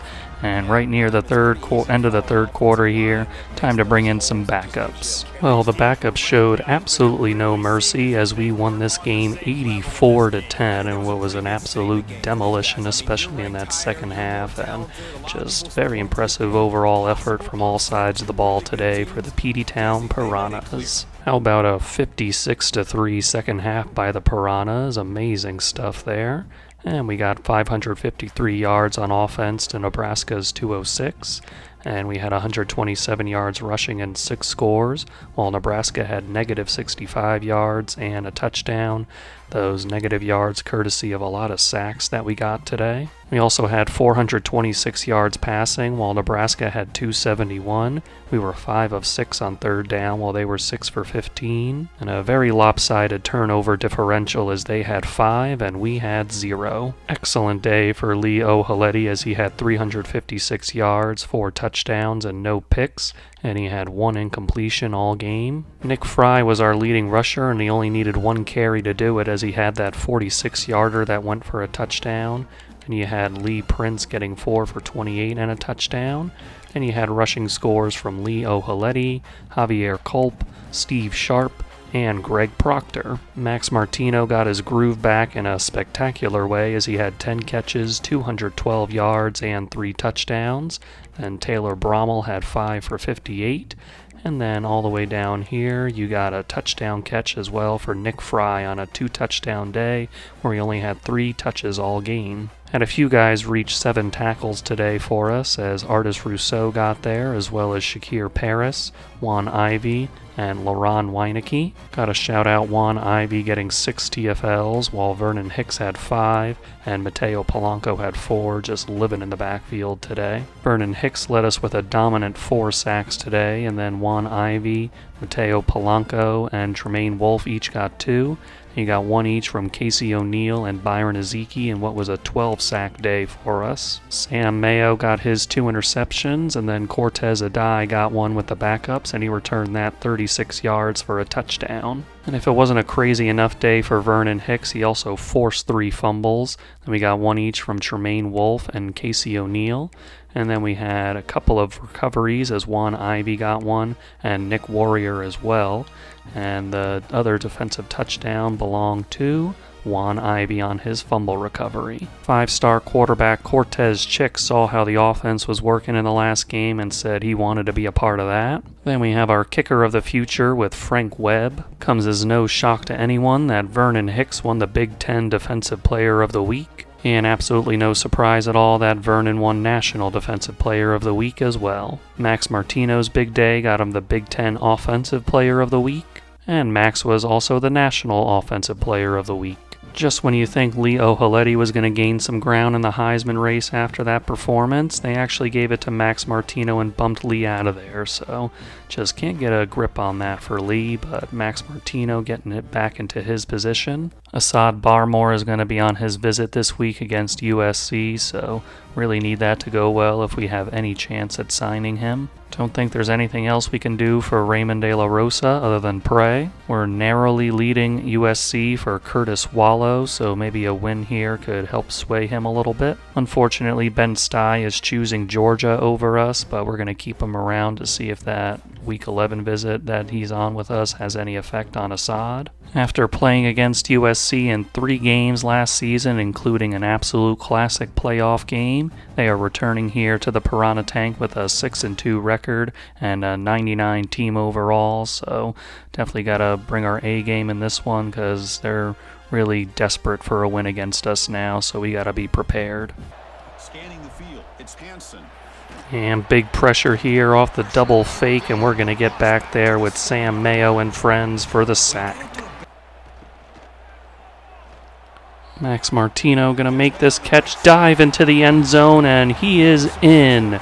Max Martino getting us off to a start there on our second possession of the game. Not really a start, but just getting us on the board first, and we are going to be up 7-0. Max Martino open in the end zone again, and he's got the second one today, and for the Piranhas, it's going to be a 14-0 lead. And we're going to get in for a sack. He took a little too long there, and that allowed Juan Santiago to get back there. And we're going to undercut that one, and we are going to get a free pass into the end zone. Ben Hemphill with an absolutely fantastic play there. Out of nowhere, just like a bolt of lightning, undercutting that pass, and we're going to make it 21-0. And getting free here off the blitz on the sack is going to be Artis Rousseau. And we are going to get another interception on this quarterback as he is finding the hands of the Piranhas defenders. This time it's John Woodhead, and he's got it on their 19-yard line. Max Martino open, and he is in the end zone again for the 3rd time in this game. Max Martino just really being a threat down here in the red zone for us in this one, especially close in, and we are going to go up 28-0. And we're going to get a touchdown here to Ahmad Noel on the bubble screen, and the Peteytown Piranhas are going to be up 35-0. USC going to try to go for it here on 4th down and 7. They're going to drop back, throw it over the middle, and they're going to hit their man for the touchdown. So they finally put some points on the board, and now it's going to be 35-7. And here's a nice strike here, and he is going to kind of glitch into the end zone there. I don't know if that was subtle or not, but Taylor Brommel is going to be credited with a touchdown on that one to make it 42-7, and I'm going to let these backups fill in the last few minutes. This game was not an instant classic like the last one, as we get this 49-10 victory over USC. And we just had a very nice game. You don't really see 5 touchdowns with under 200 passing yards very often, but that's what Leo Haletti was able to put together today, as the Peteytown Piranhas took care of their business against USC. All in all, the Piranhas had 350 yards to USC's 233. And we had 162 yards rushing to their 17. USC got 216 yards through the air while we had 188. And when they were 2 of 11 on third down, and we were 8 for 10. And it was 2 turnovers for USC while we had 0. Leo Haletti, you saw the stats at the end of the game there. He had 188 yards, 5 touchdowns, and no interceptions, and he wasn't sacked at all. Romeo Willingham led the way with 19 carries and 81 yards, while Steve Sharp got 7 for 50. Taylor Brommel got 7 catches for 64 yards and a touchdown, while Ahmad Noel had 7 for 44 and a touchdown. And Max Martino, not a lot of yards, but he was finishing off drives as he got 7 catches, 40 yards, and 3 touchdowns. Matt Dunn led the way on defense with 10 tackles. 4 sacks. Sam Mayo got in there 1.5 times, while we got 1 each from Artis Rousseau and Juan Santiago. And we had half a sack each from John Woodhead, Nick Warrior, and Chip Genus. And we got a couple of interceptions in this one from John Woodhead, and then a pick 6 by Ben Hemphill. One little fun thing that happened near the end of the game was that USC had their starters out there the whole time, and they got a field goal against our backup defense. And then on the kick return, Malachi Doyle returned it 96 yards for a touchdown. And we did end up getting 5-star Assad Barmore to sign with the club. And right tackle Iosefa Wang will be joining our offensive line. Right guard Joey Bush will be joining the guys up front as well. Off the back of that pick 6, Ben Hemphill was your Big Ten Defensive Player of the Week. And with Ben Stye helping out that visit week for Assad Barmore, we can officially take him off the board. Time to take on Purdue and their 74 team overall and 3-6 record, and just got to make sure this doesn't turn into a trap game as we have our big game against Penn State next week. To go up top. And Romeo Willingham is going to get free on the touchdown reception here, so nice balanced drive by the Piranhas to start this game, finishing it off with Romeo. And off the play action, we're going to get the pressure in, and Vernon Hicks is going to get back there for the sack. And that's the tight end. Nice job. Romeo Willingham with a nice cut, a nice block downfield, and Romeo Willingham is in the end zone for the second time today, just following his blockers and using his speed to make it 14-0. Right up the middle, Juan Ivey uses a little swim move there to get to their quarterback for the sack. Big blitz coming here for the Piranhas, and it's going to get through as Artis Rousseau gets in there for the 7-yard sack. Josh Rudidaria lines up for a 47-yard field goal attempt here. He's going to put up the kick, and it is going to go through, so the Peteytown Piranhas have a 3-score lead at 17-0. And we're going to crunch them down. Vernon Hicks and Juan Santiago getting in there for the sack. And they're going to make them punt the ball back to us. And we're going to fire that slant right to Ahmad Noel, and he's going to have the touchdown. And the Peteytown Piranhas go up 24-0 over Purdue.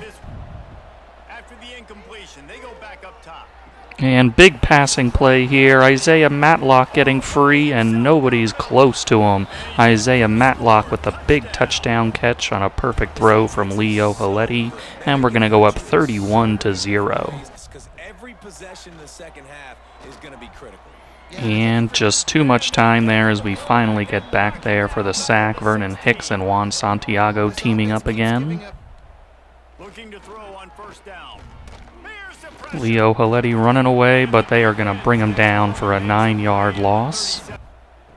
From the gun, wants to pass. And the slant is going to go to Ahmad Noel again, and that's his second touchdown reception of the game. And we are going to make it 38-0. They'll throw on 3rd and short. And there's another touchdown catch for Isaiah Matlock over the middle in the end zone. And we're going to make it 45-0 and let these backups come in. Complete and utter domination here for the Piranhas as we get the 52-0 shutout victory. Just all three phases of the game, of the team, of the whatever you want to say. All three phases just absolutely incredible in this game. We outgained Purdue by over 400 yards as we had 473 and they can only muster up 55 total.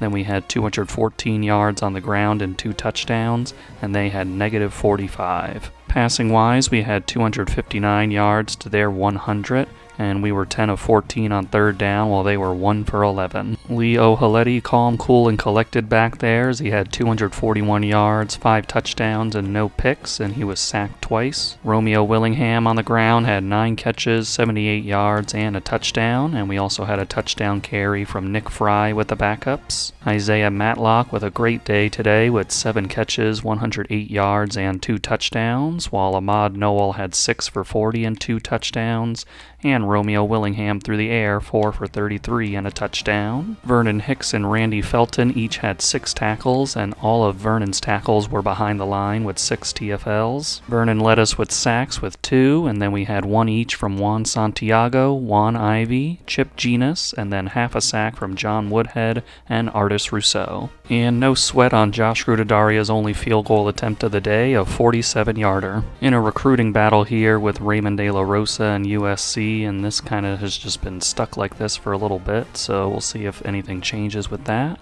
And then for Curtis Wallow, kind of the same thing, another recruiting battle with USC.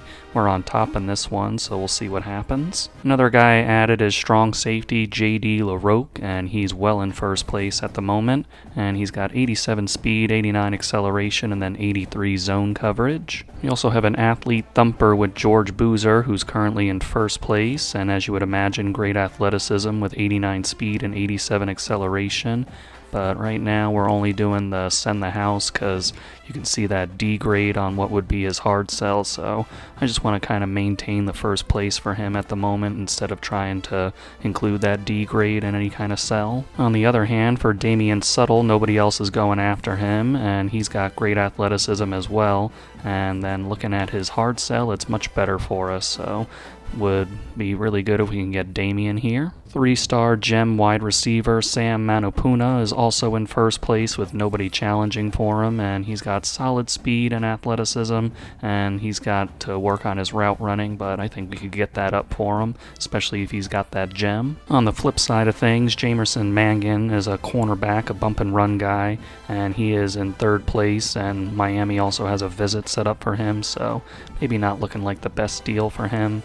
But looking at what he's got decent athleticism, so if we could find a way, that would be nice, and we got his hard sell going as well. Looking at the Big Ten standings, before we step onto the field against Penn State, we're currently in first place with Michigan right below us, and Penn State's also trying to fight for it, and if they manage to beat us, then they could punch their ticket in, so this is really a must-win game for us. And a quiet day from Max Martino against Purdue is going to drop him out of the Heisman race. Huge final game of the regular season for us as we have to travel to Happy Valley to take on the number 8 Penn State Nittany Lions and their 9-1 record and 97 team overall, so not going to be an easy one here in a raucous environment, so hopefully we can keep our focus and play our game. Here's the return from inside the 5. And there's a fumble on the kickoff, and it is recovered by Penn State. I'm going to challenge that. No, I want to challenge it. I was too slow, so we're not going to be able to challenge that. Wildcat from Penn State. He's pushing on through and just kind of glitched through everybody there to get into the end zone. So it was a little slow to try to challenge the fumble on the kickoff return. And by that mistake, Penn State is going to go up 7-0 here. And we're going to get the blocking on the edge, and Romeo Willingham is going to get into the end zone, so very nice response from our offense after that bad start on the kick return fumble, and we're going to tie this ball game up. Romeo Willingham busting through the line, and Romeo Willingham is going to get into the end zone, and he's making his second trip of the day. It was also on a 3rd and short on the first drive that he scored, and it happened again here, just running it, and our offensive line made a hole for him, and since they were committing so hard, he had a lot of space to get to that end zone. Leo Haletti is going to get into the end zone off the read option. Couple of guys trying to stop him, but he just pushes his way forward over the line, and we're going to go up 21-7. On our next offensive possession, Josh Gruttadaria has been set up in a field goal range, and he's sending this one up in slow motion, and it is going to go through the uprights, so we get a 3-possession lead before halftime, as it's going to be 24-7. Romeo Willingham getting around him. Romeo Willingham, nothing but green grass in front of him, and he is going to score on a long touchdown reception there. Believe that's his 3rd touchdown of the game, and we're going to go up 31-7 on Penn State. And we're going to get in there, and Mateo Polanco is going to get a sack. They have a really good offensive line. All their offensive linemen have star icons under them, so it's been a little bit of a rough going trying to get some sacks here, but Mateo Polanco is going to get one right there. Up the middle, Juan Santiago is going to get a sack, so back-to-back possessions with sacks now after we couldn't get much of a pass rush going for the other parts of the game. And we are going to get an interception with Ben Hemphill, who comes over from his safety spot to make that play. What a great effort there from Ben Hemphill on that pick.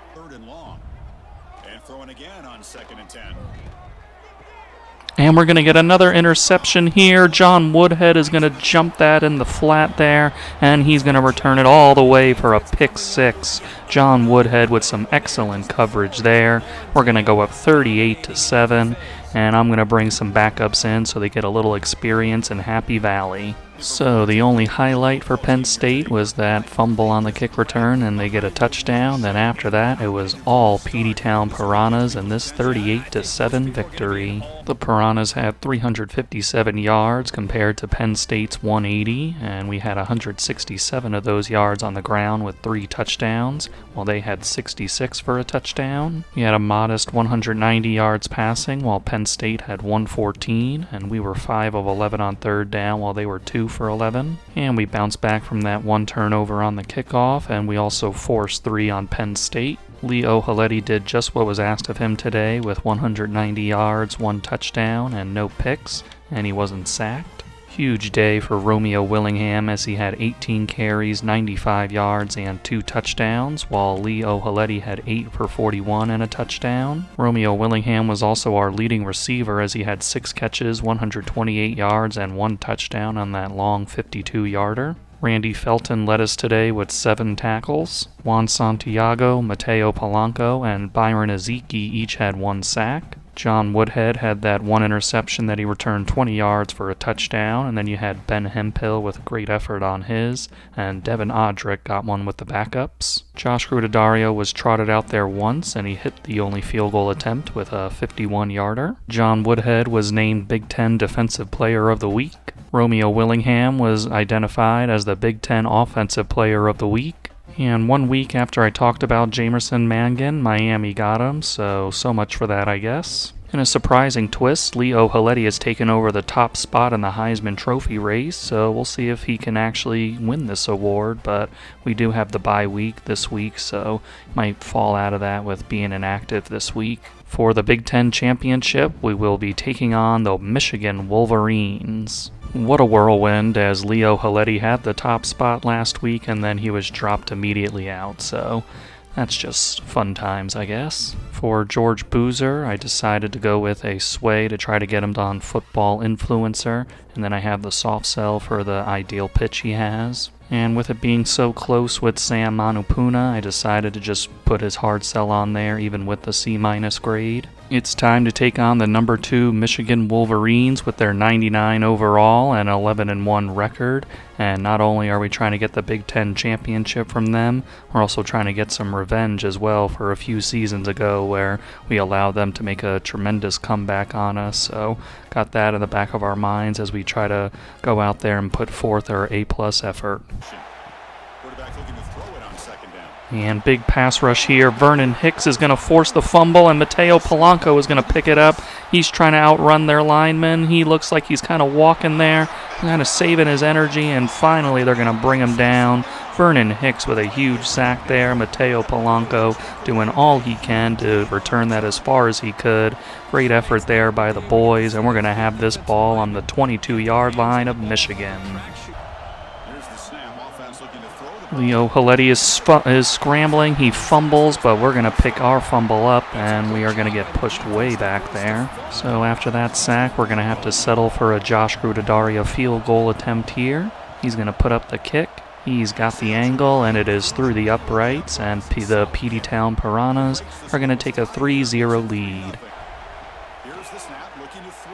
Now he's trying to hit one in the seam, but Sam Mayo is going to get in the way of that as he gets an interception, and this defense has 2 turnovers on the first 2 possessions, and Michigan's offense has been out there, and we are going to have it on their 35-yard line.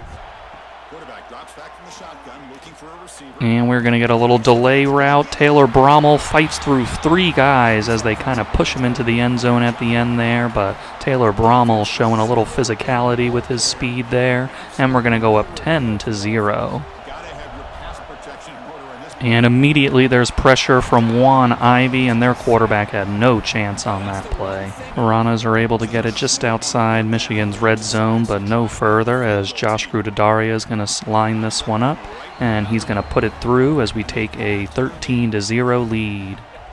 Dropping back, looking to throw for the first down. Looking deep down the right side. And he just kind of floated that one in the air right into the arms of Randy Felton. That was more like an arm punt from their quarterback there, but we will take that turnover. And looking to throw now on first down. And we are trying to throw the stick route there. Ahmad Nola was open. Leo Haletti maybe a little late on that one, but that allowed their defender to step right in front of Ahmad for that interception. Play here. There's the snap. They'll set up the throw. And off the blitz, Randy Felton is going to get in there for the sack. So he's got a pick and now a sack in this game. So very active day for Randy. Sack by Randy is going to help us force a field goal attempt here for Michigan for a 52-yarder.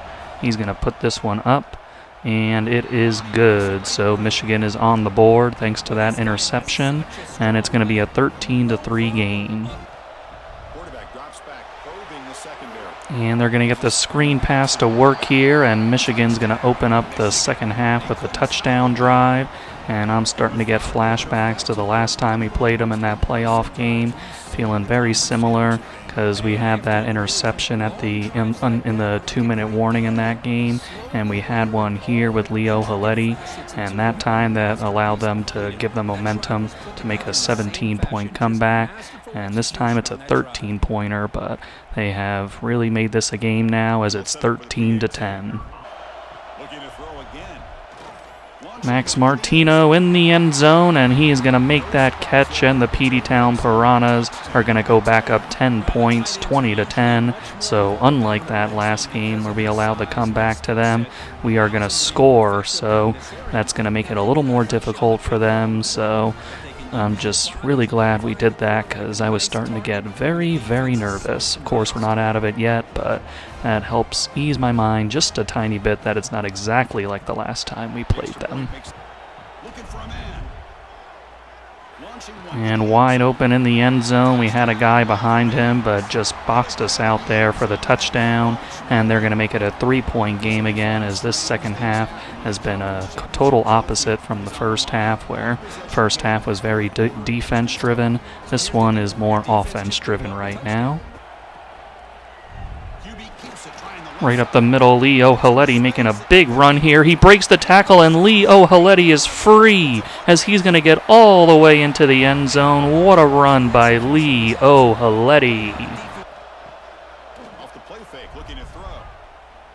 Launching one to the Throwing this one to the outside. He's got a comeback route in the end zone, and Michigan puts up another touchdown. These two offenses just can't stop scoring right now, as it's going to be 27-24. From our 36-yard line, it's 3rd down and 3 for Michigan. 3 receivers to the left here. And he's going to drop back and throw it over the middle, and guess what? It's open again as they make another catch. Unbelievable. From our 18-yard line, 3rd down and 9 for Michigan. You're going to drop back here, throwing it, and his man is open in the middle of the field again, and they're going to score a touchdown, and Michigan's going to take the lead on us. Unbelievable. Just every single possession they've scored a touchdown. We just can't stop them for some reason. Unbelievable. 3rd down and 8 for the Piranhas. Lee dropping back. He's going to fire a deep ball here. We're behind their defense. It's a catch. Oh my goodness. He's going down the sideline. It's a touchdown for the Piranhas. Unbelievable. Taylor Brommel gets behind the defense. Just absolutely ran by everybody on that play. Unbelievable. Taylor Brommel. We're going to take the 35-31 lead. Lee O'Haleti throwing the pass of his life on that deep ball there. Perfectly thrown down the sideline. Taylor Brommel puts us ahead. 34-31. I think I said 35. It's 34-31, excuse me. Throwing it outside, he throws it into a coverage, and it's going to be intercepted by the Piranhas. John Woodhead bringing it all the way back to the 4-yard line. Oh my goodness, this defense has just been beaten and battered in this second half, just not knowing what to do. But that time, they got the play that we needed them to make. John Woodhead with a huge interception there. And Romeo Willingham is going to take it immediately on the first play after that interception and score the touchdown for the Piranhas, making it 41-31, a 10-point deficit with just under a minute left to go in this game. What a turn of events for the Peteytown Piranhas. Looking again, Nick Warrior and Juan Ivey combine, and that's a forced fumble, and now they're going to be scrambling around as the clock ticks down. They're not going to get another play off as the final seconds tick down, and the Peteytown Piranhas are going to get the 41-31 victory over Michigan on a wild, wild turn of events there near the end of the game. Just a second half where both offenses were doing no wrong, and just unbelievable finish to this game. Taylor Brommel going down in history with that incredible play where he got behind the defense. Right there, there's the ending of that. Just unbelievable day for the Piranhas, and the defense just confused out there but made the plays when they needed to, and that's going to be our second straight Big Ten championship. Nice milestone for Max Martino as he has set the Peteytown career receiving touchdowns record. Looking up at the box score, you could see 56 combined points between the two teams in that second half. Just absolutely insane. And Michigan outgained us 429-416. And they had 50 rushing yards while we had 155 with 2 scores. Michigan outpassed us 379-261 while they were 6 of 11 on 3rd down, and we were a paltry 1 for 7. We had the 1 turnover on the Lee O'Haleti interception, but we were able to force 4 on Michigan. Lee O'Haleti, outside of that 1 interception, was pretty solid today, especially on that huge touchdown pass that gave us the lead, and he had 261 yards, 3 touchdowns, and a sack. Romeo Willingham was effective whenever he got to run the ball, as he had 9 carries for 71 yards and a touchdown. And Lee O'Haleti had 6 for 67 in that electric touchdown run. Max Martino was our leading receiver with 10 catches, 131 yards, and 1 touchdown. And Taylor Brommel, just a huge day, 3 catches, 99 yards, and 2 touchdowns, including that 82-yarder that will go down in history as one of the greatest plays in Piranha's history. A lot of tackles to go around as the defense spent a lot of the second half out there, and we had 15 tackles from Sam Mayo, 11 from Legend Wakeji, and 10 each for Ben Hemphill and John Woodhead. Juan Ivey got to their quarterback 1.5 times, and so did Nick Warrior. Then we got 1 each from Randy Felton and Vernon Hicks. Randy Felton got himself a pick, and so did Sam Mayo on a nice play, and John Woodhead with the game sealer really as he returned it deep into their territory that we capitalized on. Juan Ivey and Vernon Hicks both got forced fumbles, and we were able to recover Vernon's with Mateo Polanco, and he returned it 47 yards, just huffing and puffing down there, trying to do as much as he could, but it was a big play for us early in this one. Josh Grudedaria hit both of his field goals today with a long of 39.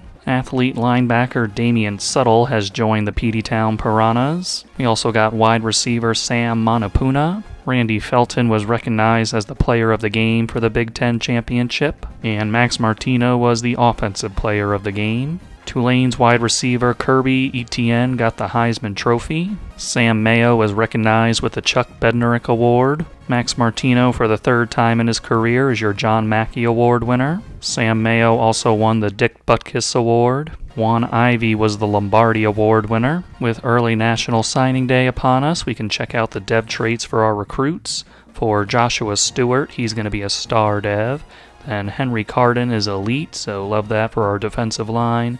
Miguel Martini is also elite, so even better for our defensive line. Iosefa Wang, the right tackle, is elite, very nice. And defensive tackle Skylar DeMarco is impact.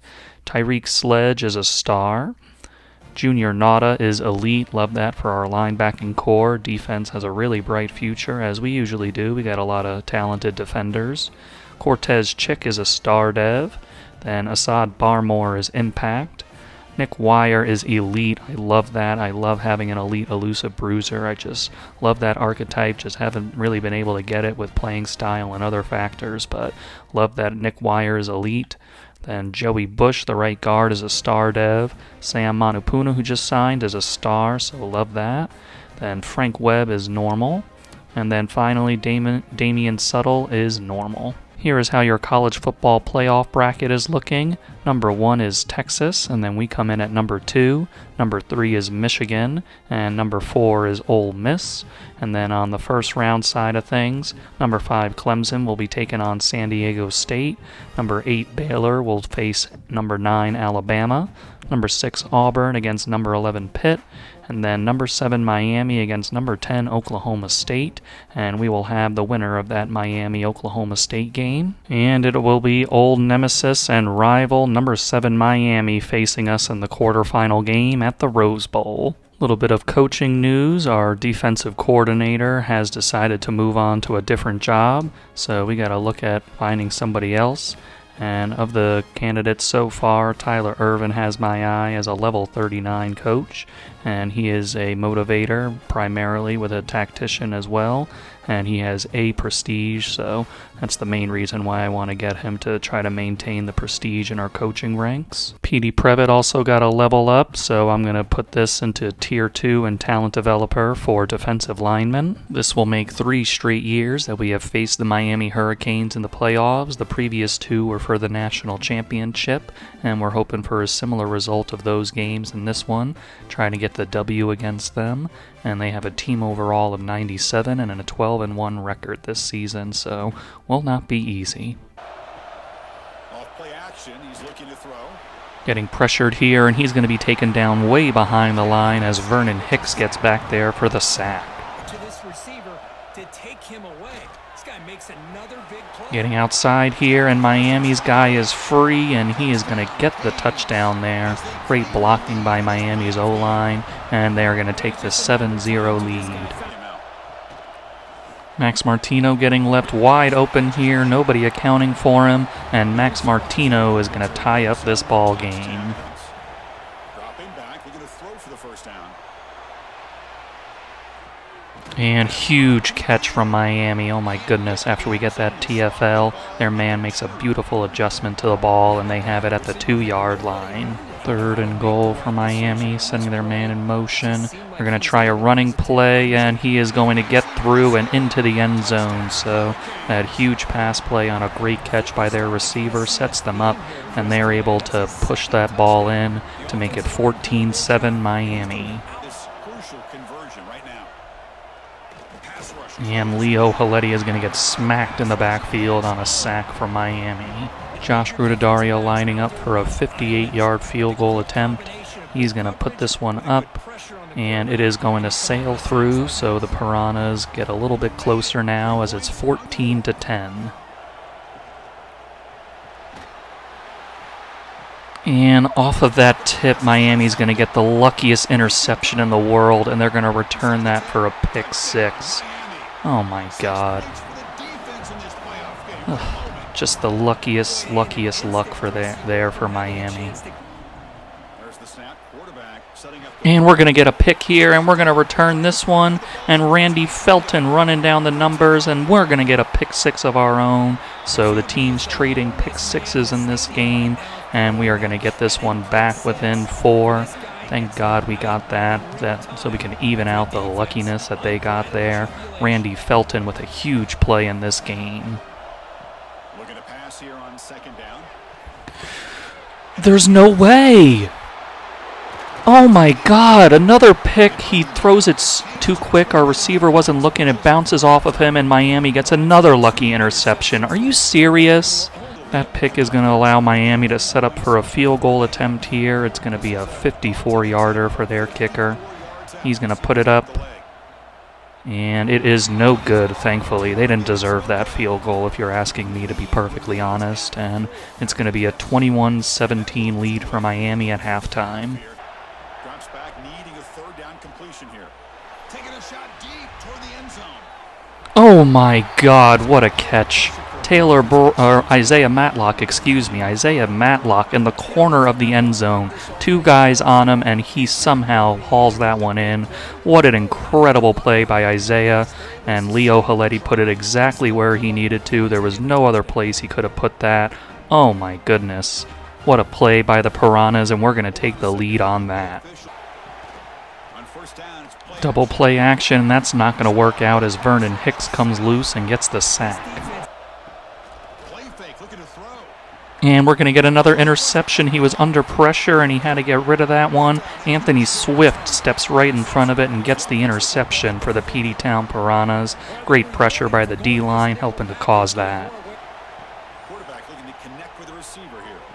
And this is going to be caught by Taylor Brommel, and Taylor Brommel is going to get into the end zone. Leo Haletti switched to that play. He had a nice audible in mind. Taylor Brommel steps right in front of their defender. He doesn't tackle him, and Taylor Brommel takes advantage and just speeds past him to get into the end zone for the Piranhas, and we're going to have a 10-point lead. Fakes the handoff here, looking to throw it. Got a lot of time back there, but he can't find anybody, and Mateo Polanco finally gets in there for the sack. And we're going to get another sack, and that's going to be a safety for the Piranhas as Juan Ivey gets in there immediately, and we're going to go up 33-21. To the outside, they left our man Devin Eagles wide open over there. Leo Haletti found him, and the Peteytown Piranhas are going to go up 40-21, unless maybe we go for a 2-point, but I don't think so. Trying that double fake again, and that's going to lead to a strip sack, and that's going to be returned by Juan Ivey all the way into the end zone. I believe that's the second time he's had a defensive touchdown this season. But, oh my goodness, I believe that was Vernon Hicks on the sack, on the strip sack. They tried that double fake again, and that's just not going to work when you got some relentless pass rushers out there. And we're going to go up 47-21. Over the middle, it's going to be picked off here by Sam Mayo, and he is going to return it to their 34-yard line. This defense just getting turnovers all over the place now, especially here in the second half, just really putting us in position to succeed. Max Martino, free lane into the end zone off the RPO. The Peteytown Piranhas are going to go up 54-21, and I'm going to allow some backups in so we can get our guys some well-earned rest. So the Peteytown Piranhas faced some adversity in that first half, but then from there they just absolutely took over this game and responded to that adversity as well as you can with a 68-21 victory over Miami. Just incredible effort, especially in that second half by the Piranhas.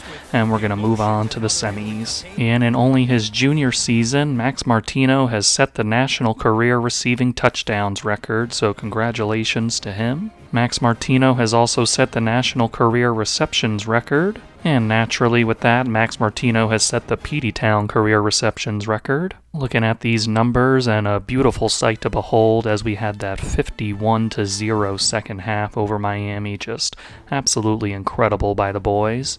And then for the other stats, we had 472 yards to Miami's 325, had a 246 yards and 2 touchdowns on the ground, while they had 16 and 2 touchdowns. One area where Miami did beat us was passing yards, as they had 309 and we had 226. And they were 8 of 14 on third down, while we were 6 for 9. Nice. We had 2 what I would call fluky interceptions in this one, but our defense was able to get 5 turnovers on Miami. Leo Haletti finished with 212 yards, 5 touchdowns, and 2 interceptions that I really don't want to say are his fault. And then we had him sacked once. Romeo Willingham was a steady hand on the ground today, as he had 15 carries for 102 yards. And you had Lee Prince with the backups getting 1 carry for 66 yards and a touchdown, and it was really crazy. He broke a few tackles on it, just an incredible run by him. Then Leo Haletti had 6 for 42, and Nick Fry had 2 for 21 and a touchdown. Max Martino was the main man on the receiving end with 10 catches, 130 yards, and 2 touchdowns, while Taylor Brommel had that 1 catch that he made count on the 30-yard touchdown. Then you had Isaiah Matlock also making his 1 catch count on a 27-yard touchdown that was in the corner of the end zone, just perfectly executed over 2 guys.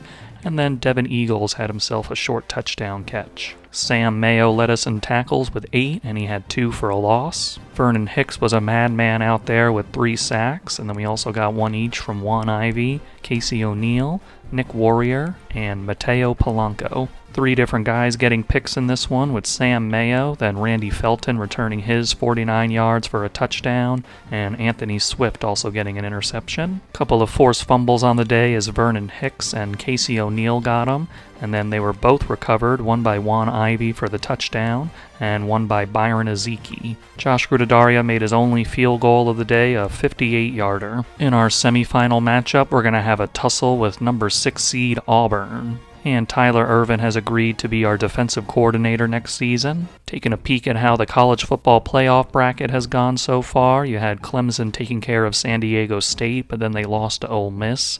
And then Baylor went down to Alabama, and Alabama just not a very competitive matchup there against Texas. And then Auburn beat Pitt, and then they beat Michigan to get to us.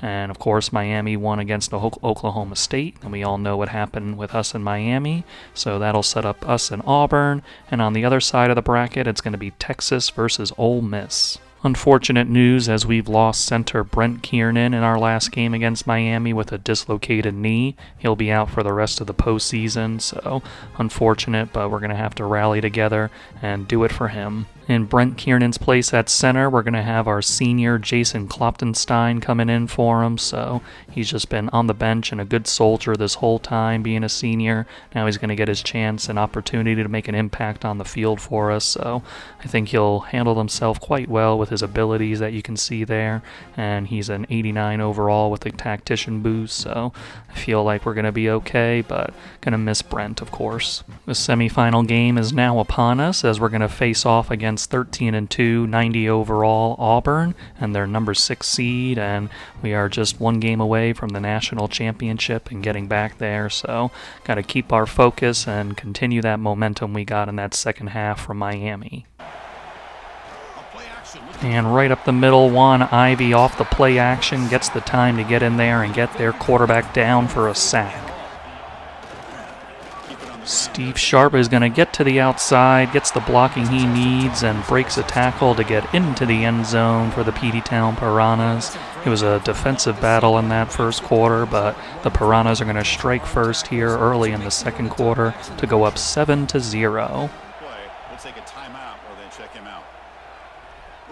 Into the end zone goes Auburn as they're going to get that possession catch on 3rd down, and Auburn is going to tie this one up. He's going to hand this off. Romeo Willingham right up the middle. Romeo Willingham breaking free on our first play after Auburn's touchdown, and the Peteytown Piranhas immediately respond with a touchdown of their own thanks to Romeo Willingham, and the offenses have definitely come alive here in the second quarter, and it's going to be 14-7. Looking for a man. Bringing some pressure, and it's going to be our man Juan Ivy, it looked like, getting back there for the sack. Drops back from the shotgun, looking for an open man. Quick pass from Auburn, and he's going to slide his way a little bit in there for the end zone, and Auburn is going to tie this one up with just under 2 minutes left in the half. Under 2 minutes before halftime. And he's going to throw an interception, and Auburn is going to have a chance at this, and we are going to bring him down just before he can get the pick six. Romeo Willingham saving that, but Leo Haletti tried to get that out quickly, and they were playing a short zone and stopped exactly where they needed to be, and now Auburn has a chance to take the lead in this one. Play, so we'll take a timeout. Trying the bubble screen, and that's going to work out for Auburn, and they are going to take the lead here after that interception to make it 21-14. Piranhas are going to go for it on 4th and 2 instead of taking the field goal here. I don't really know why, and it's going to be deflected and incomplete. Why didn't we go for the field goal there? That makes no sense. Time for a couple of plays before the half. Breaks an open space. We're going to run they're going to run this half out of the last seconds, and it's going to be 21-14. I'm going to come in to see if I can help the Piranhas, and I wouldn't have had to if we just took in the field goal there, but that's the way it goes, I guess. 3rd and 8, going to go with a screen for Romeo, and he's got some room to work with down the sideline. He's going to get the first down. 3rd down and 7, Romeo coming in an orbit motion. Back to throw again. Getting it out to Romeo, and he is going to just be short. Design quarterback run. Leo Haletti is going to get the lane up the middle to convert on that 4th down for us. And they'll use the And just a wall there by Auburn. It's like they knew what we were doing. and now the running back. Romeo Willingham just nowhere to go right now. Ball in his hands, linebackers right in his face. Mod Noel getting a chance here, making a spin move, and they're going to get him out just 4th and inches.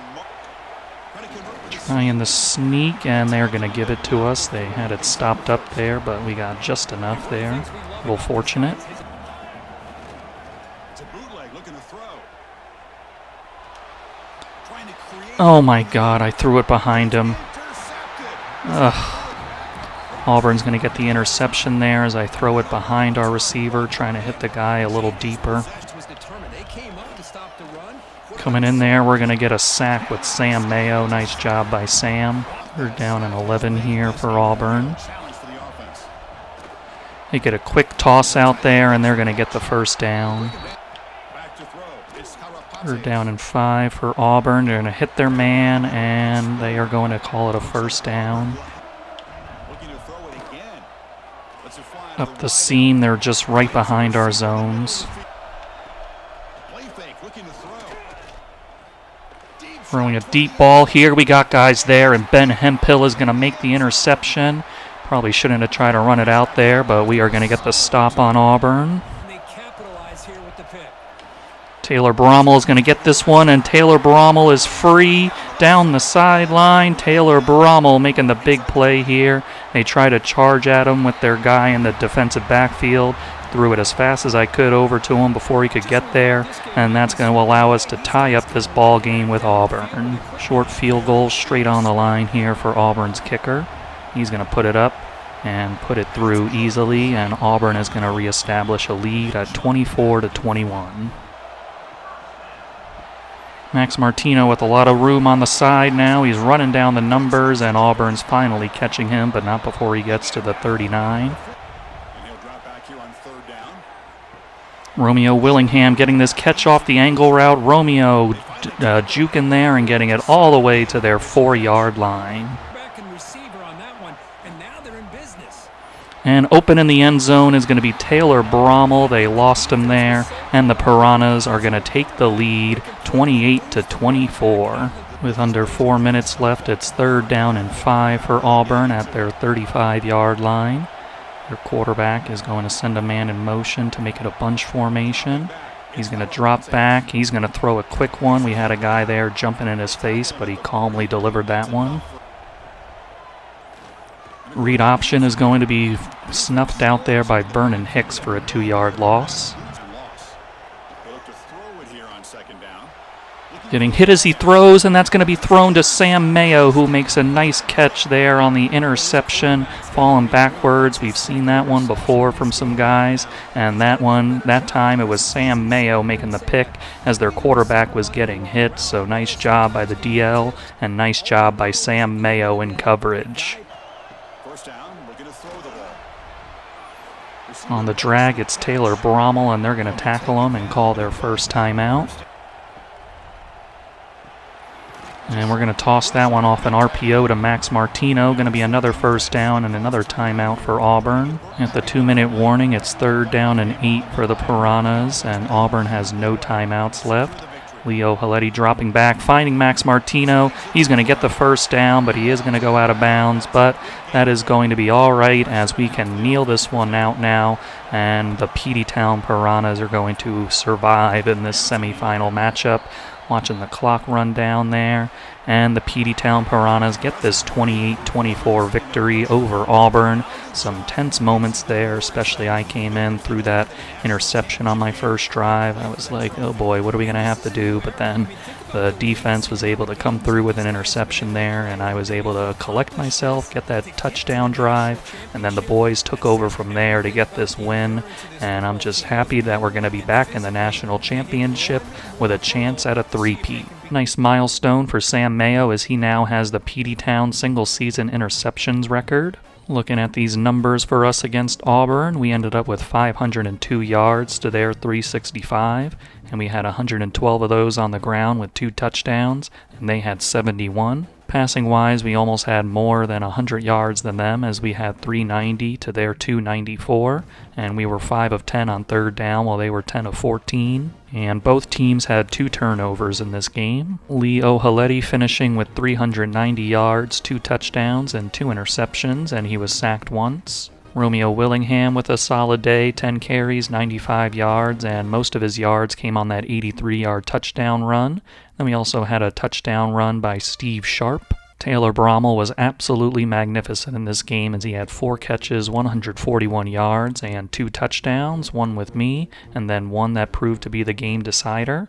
And then Max Martino had 11 for 125, and Romeo Willingham had 7 for 105, so that gave him 200 total yards on the day, so great job by Romeo. Randy Felton leading us today with 12 tackles, 3 sacks on the day, 2 by Juan Ivey and 1 by Sam Mayo. And Sam Mayo getting what proved to be the decisive interception in this one, and then Ben Hemphill getting the one in the end zone. That was absolutely huge for us to prevent Auburn from scoring while I was out there playing defense. Petey Previtt got another level up, so we're going to be going to Tier 3 for the defensive line and talent developer. In the national championship, we're going to be taking on number 4 Ole Miss. A little bit of scouting on Ole Miss. They have a cornerback, Dave Thomas, who's a 96 true overall, 99 with tactician boosts, and he's got 99 speed and 99 acceleration, so probably want to avoid him.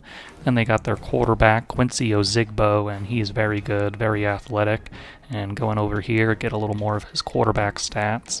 He's got 99 throw power, so very dangerous there. And then you got accuracies here. His deep accuracy is not the best, and other accuracies are pretty good as well, and he's good on the run. And throw under pressure 86, so not bad. So definitely a guy that can do some damage if we're not careful. And going back to their roster, they got a good outside linebacker, good receiver here, but not the top end speed, but still he's a physical route runner. He's got very good abilities there. Then they got another cornerback, Vernon Stephen, who's also very talented. So just a very good team over there. So one that we really have to bear down and make sure that we are prepared for these guys, because they look dangerous. Just checking to see how Ole Miss did in their game against Texas, and it looks like it was another close one. So very tough battles for both teams to get here to the national championship. We already knew coming into this one that Ole Miss had a 94 team overall. They also have their 12-2 record with that 4 seed, and since they were on the number 1 seed side of the bracket, they're considered the home team in this matchup. But we're going to just try to focus and try to bring this three-peat home, and we also have that Oklahoma winning streak on the line here as well with our 48th straight win potentially. So a lot riding on this game, and we'll see how we do. And there's the national championship trophy, and since Ole Miss is considered the home team, like I said, we do get a run out for this one. One of those things in Team Builder I wish they allowed a run out, because we haven't really been able to do that for most of the games with our Team Builder guys, but here it is for your visual enjoyment as the Ole Miss cheerleaders fly through the air, just waiting on the Peteytown Piranhas to come out. There they are, led by Lee O'Halletti and friends. And let's get this national championship underway as we come out to the fireworks and smoke screens. Off the read option, their quarterback is going to speed his way through, so Ole Miss is going to use their first possession to take a 7-0 lead in the national championship. Field goal attempt here of 51 yards, and their kicker is going to send this one up, and it is going to be good, so Ole Miss has an early 10-0 lead on us. You still can't stop the quarterback finding this receiver to be able to... And wide open man, it's going to be Romeo Willingham getting away from the defense, and the Piranhas have responded now, and they're only down a field goal with that touchdown strike from Lee O'Halletti to Romeo Willingham. And this time their quarterback is going to go down on a sack by Juan Ivey. And that's going to be intercepted by the Piranhas. What a play by our guy, Legend Wakeji. Just really physical on that one, not giving that receiver any space. And we are going to hold them from trying to get any points on this drive. Oh, trying to throw that one outside, but couldn't get it over Ole Miss's defender there. And they are going to get an interception right back on us. And now another interception. Oh my goodness, Randy Felton getting this one, and he's going to return it past their 50. So both quarterbacks just trading interceptions right now, and that was a fine play by Randy Felton to get that one. Lee O'Halletti running for his life, and Ole Miss is going to get this sack, so can't convert there on 3rd and medium, and we're going to have to settle for a Josh Grudedaria field goal attempt. Josh Grudedaria out here for a 31-yard field goal attempt from the right hash, and he is going to send this kick up, and it is good, so the Peteytown Piranhas have battled back in this one to tie it up at 10 apiece.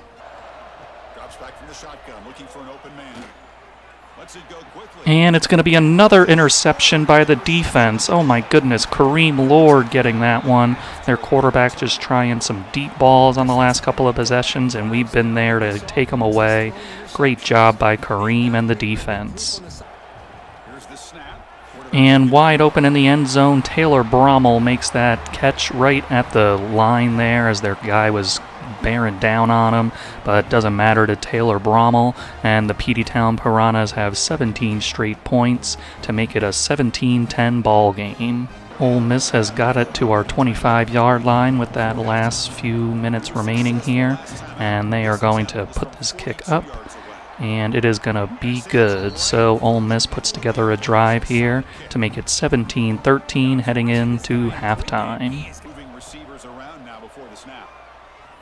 Trying to scramble away, but he is going to get taken down for the sack. Vernon Hickson on that one, and I believe John Woodhead as well was helping out with that. Sack is going to force Ole Miss on a field goal attempt here, and it's about a 56-yarder. He's going to put this one up, and it is no good. He missed it wide to the right, so our defense is going to get a hold.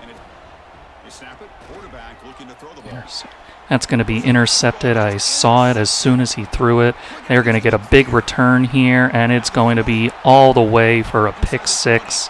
As soon as Lee let that ball go, saw the Ole Miss defender right there. Just absolutely great play by him, and Ole Miss is going to take the lead. Get it just past their 50, but stall out there as Josh Grudedaria is out here for a field goal attempt. Josh is going to send this one up. And it is good, so that's going to tie it up at 20-20.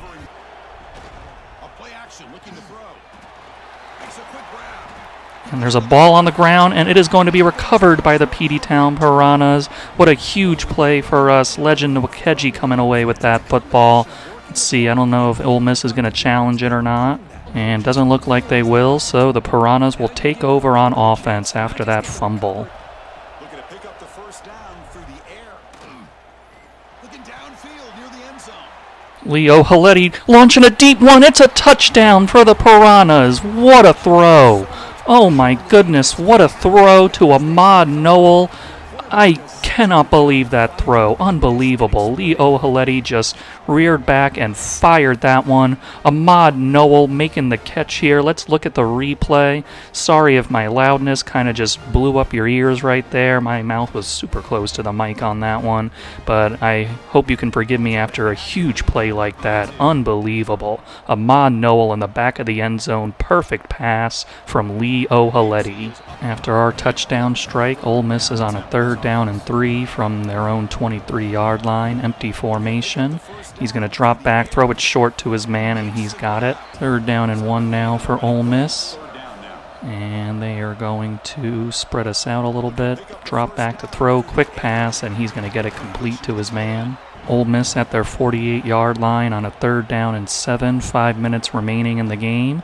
They're going to go with a run to their guy, and John Woodhead is up to the challenge on that one. And we're going to force Ole Miss to punt. A bubble screen, we're going to get our guy Isaiah Matlock on there to get the first down, and Ole Miss has used their 2nd timeout. And he'll set up to throw. And we're going to fit that one into Ahmad Noel. I was not very happy with the decision on the audible for a pass there, but Leo Haletti makes it work to Ahmad, and we're going to get the first down, and they've used their last timeout. Romeo Willingham running up the middle, and that should be it as we get the first down, and the clock runs down to the 2-minute warning. Got to run another play apparently. The timing didn't quite work out as the clock runs down. And Leo Haletti is just going to have a direct snap for Romeo Willingham. That's going to be another first down as he works it inside their 10. And now we should be able to kneel on it. An image you love to see, victory formation here for the Peteytown Piranhas in the national championship game. Leo Haletti is going to do just that.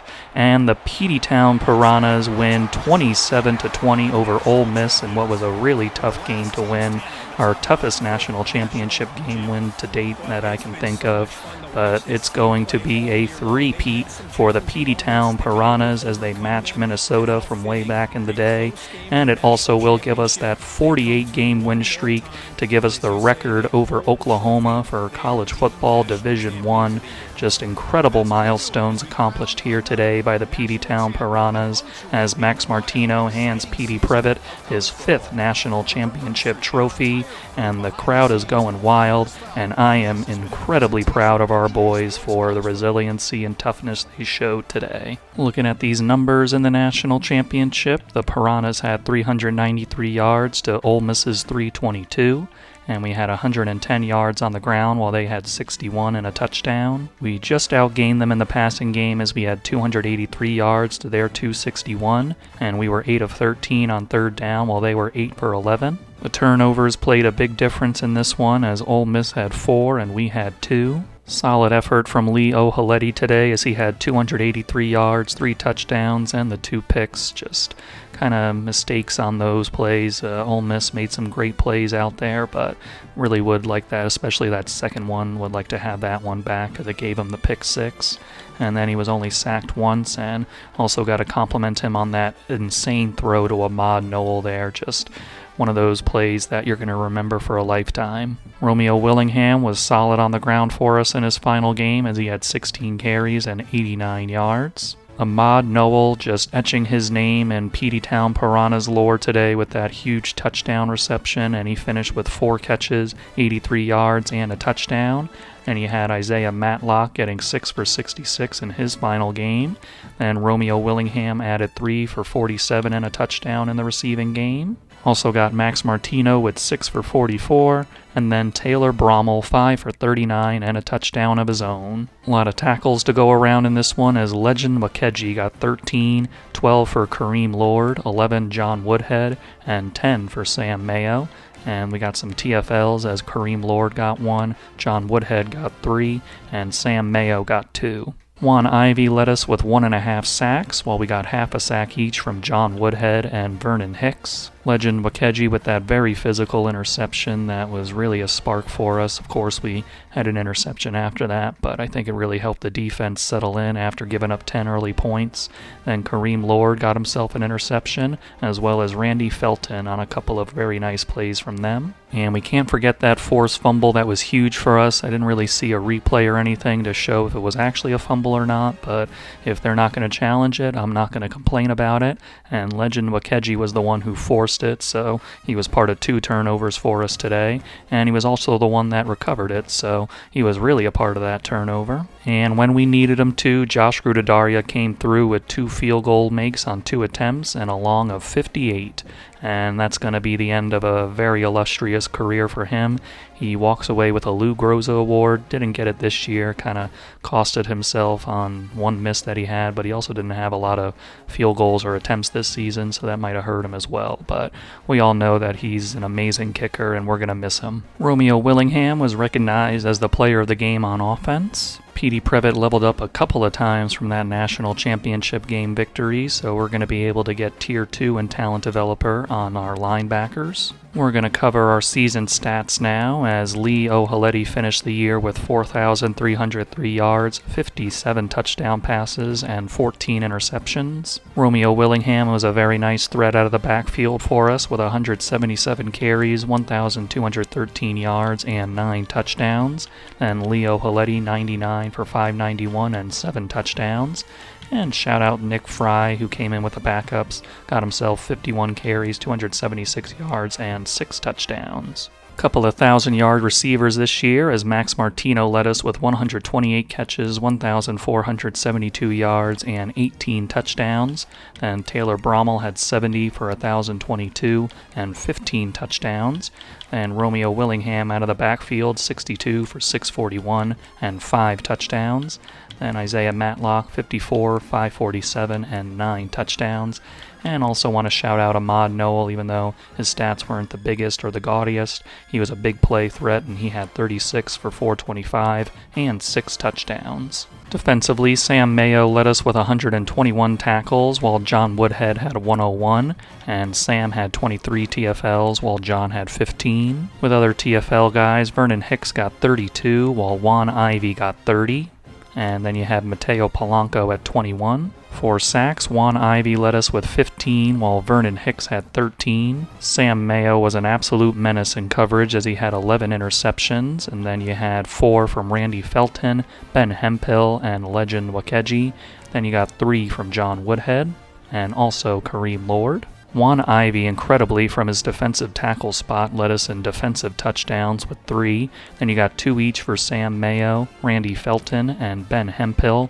Then you had 1 each from Legend Wakeji, John Woodhead, Anthony Swift, Cortez Adai, and Juan Santiago. Pass deflections was led by Legend Wakeji with 14. Vernon Hicks was a menace with forced fumbles as he had 6 this year. Then we had 2 each from Juan Ivey and Casey O'Neill. Then 1 each from Legend Wakeji, John Woodhead, and Tremaine Wolfe. Juan Ivey led us in recoveries with 3, and then 1 each for Legend Wakeji, of course, in the Natty, and then Mateo Polanco, Byron Ezeki, Juan Santiago, and Nick Warrior. We got 1 safety on the year, and who else but Juan Ivey getting that? In the kicking department, Josh Grudadaria hit 19 of his 20 field goals this year with a long of 62. Also, shout out Malachi Doyle for having 1 kick return touchdown this year. All of the receivers that we have graduating this year in their career amassed over 1,000 yards, as Isaiah Matlock got 1,622, Taylor Brommel 1,333,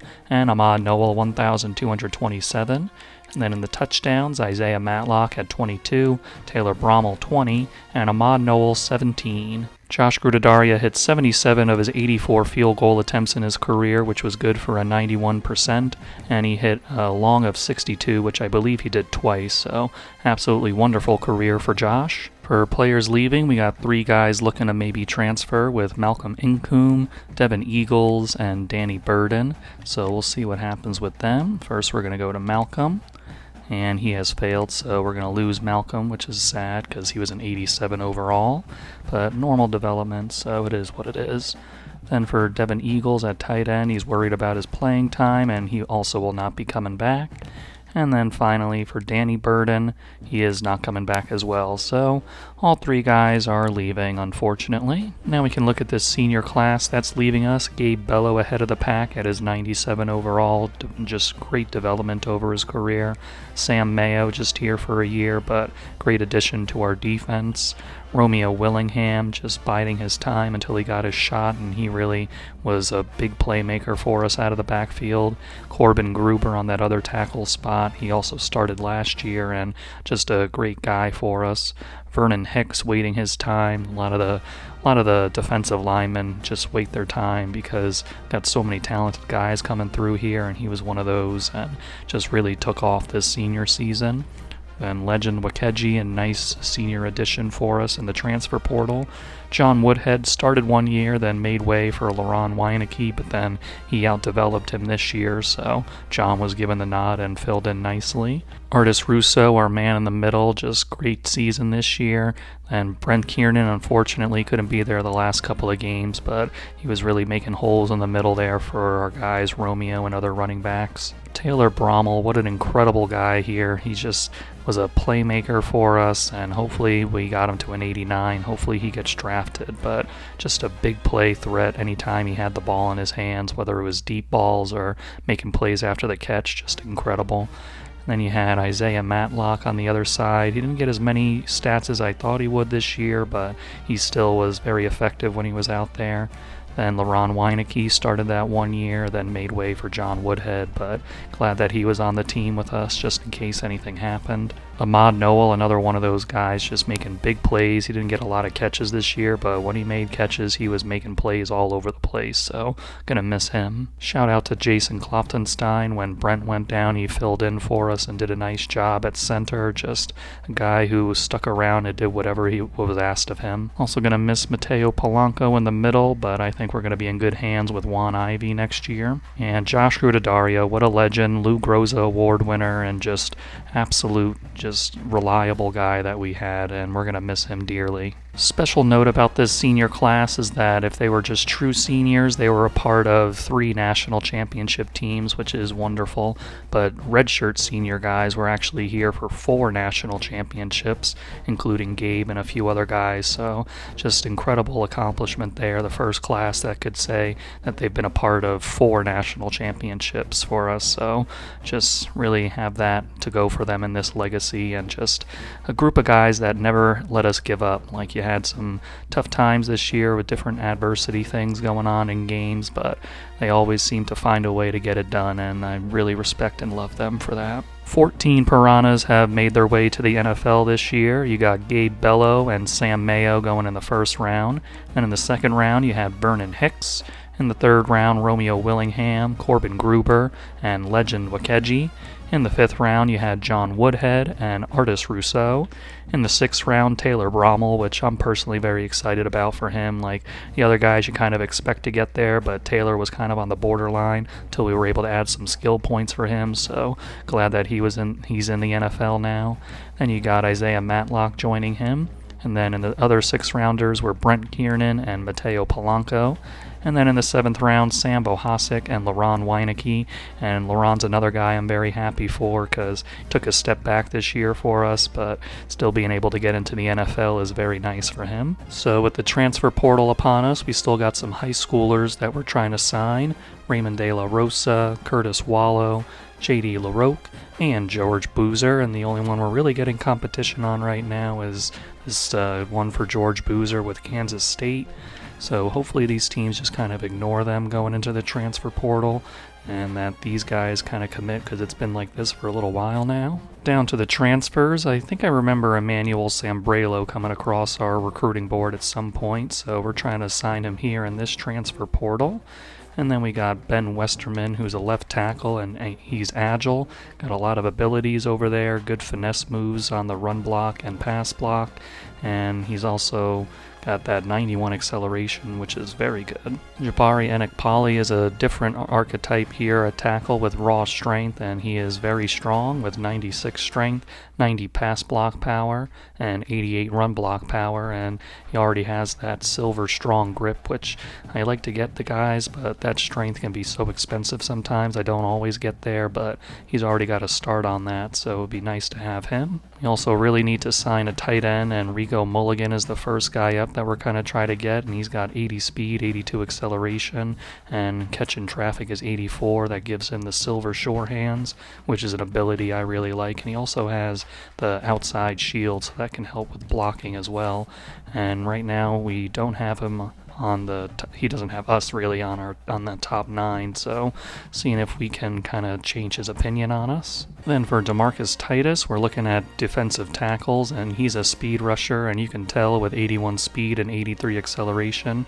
Also has 92 strength, which is nice, and 91 finesse moves, and he's got silver pocket disruptor already, so seeing if we can get him onto the field. Cal Brown is currently in 4th, but we got the tier 5 pipeline for him, and looking at what he can bring to the table, 93 strength and not a lot of speed, but good acceleration and good pursuit and great tackle, so he's a guy that we could use here. And looking at a couple of corners, Keyshawn Stewart has us at number 8 currently, and then Kevin Metz has us at number 6. And looking at what they bring to the table, Keyshawn, very athletic, 94 speed, 91 acceleration, 99 change of direction. He's also got silver house call, and he's a zone guy. He's got his zone coverage to 85. And then for Kevin Metz, you're really banking on the athleticism with the 94 speed, 96 acceleration, 99 change of direction, 95 agility, and he's got bronze house call. So here in week 2, Emmanuel Sambrelo, we're going to put him on a week 4 visit as we're very close with Florida and Miami for him. And we have him on the send the house right now just because don't have enough information for cells, so we'll see if we can stay in this race. For Ben Westerman, we're in 1st place at the moment, and we got a double soft cell going for him. On the other tackle, Jabari, he's in 2nd place, and we got him on a week 3 visit, and we have him on a double soft cell as well. I'm going to decide to take DeMarcus Titus off the board because he's in 5th place right now and don't really have enough information for his cells, so just going to stick here with Cal Brown, who's in 1st place for us, and we got his week 4 visit and his hard sell. Also going to do the same here with Keyshawn Stewart. He's in 4th place, and Kevin Metz is in 2nd place, and we got him on a week 4 visit, and we have enough info for the double soft sell.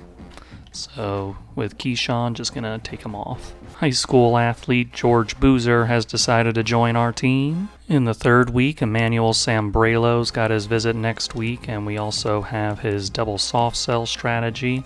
There's other options, I believe, but these are the 2 best ones, so if it's not one of these, it's not going to work out anyway. Ben Westerman took a big leap forward over Penn State, so feeling pretty good about getting him. And then for Jabari and Kampali, it's a little closer with Miami, but we have the lead right now, and we have his hard sell working. And then going down to Rico Mulligan, he's in 3rd place with a week 4 visit, and we have him on his hard sell luckily, so maybe we are going to get him after all. And then for Cal Brown, also got a nice lead over Penn State, and we have his hard sell already. For Kevin Metz, we've got him jumped into 1st place over North Carolina, and we have his hard sell. If things don't work out with Emmanuel Sambrelo at receiver, Emmanuel Boudreau would be a nice option as well, but we're getting into this battle a little late as Pitt has really jumped out in front.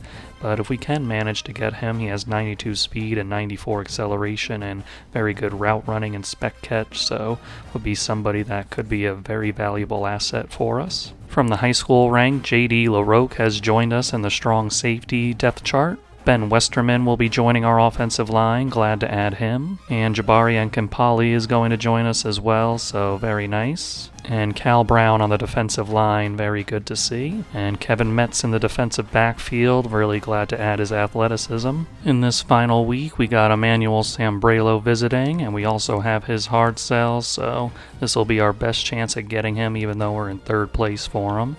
Then Rico Mulligan, we've jumped up to first place on him with his hard sell and a visit this week. And then we have Emmanuel Boudreau in second place behind Pitt. And we're just trying to see if any of these soft sells are his. And we'll go from there and see what happens. Rico Mulligan will fill out our tight end depth chart. At long last, Raymond De La Rosa has joined the Peteytown Piranhas. And Curtis Wallow has also finally made his decision. Emmanuel Sambrelo will be joining the Peteytown Piranhas, so happy to have him. Emmanuel Boudreau did choose Pitt, so we just kind of entered that battle a little too late for him.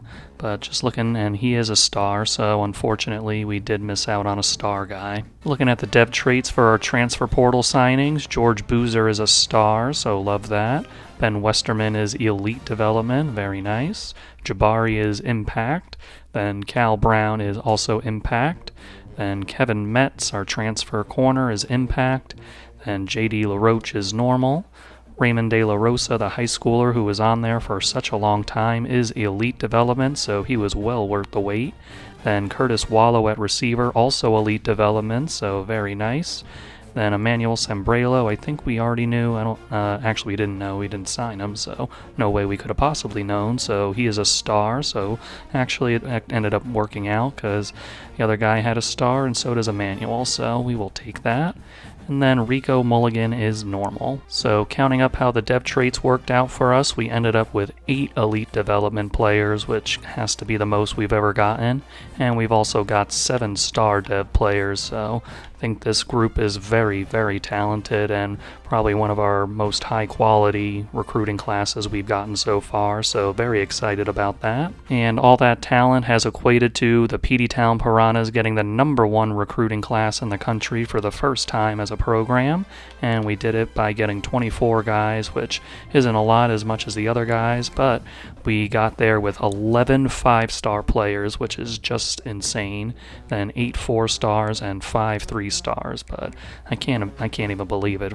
11 5-stars is crazy. With the recruiting bonuses that we got Petey Previtt to level up once again, so he's going to go to Tier 3 for linebackers and talent developer. We have a dev trade upgrade as Ben Hemphill is now a star, and Randy Felton has gotten himself up to elite.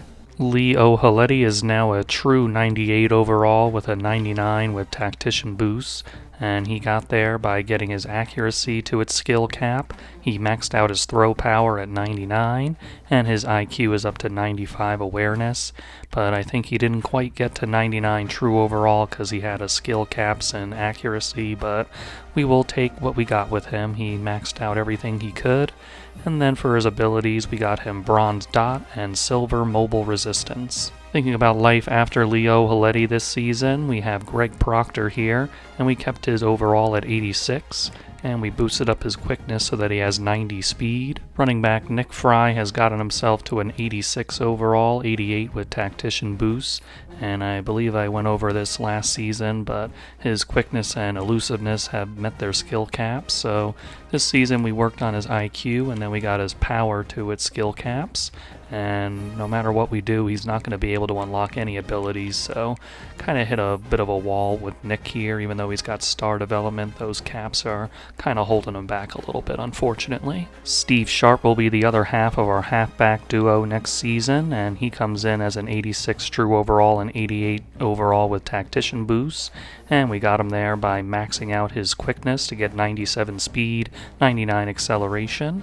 and his elusiveness was already capped out, so we went down here and got his IQ to 82 ball carrier vision and 80 awareness. Malachi Doyle really made some big improvements this offseason as he's an 86 overall, 89 with the boost, but I think he's going to play even better in-game with his quickness being at its cap at 92 speed, 93 acceleration.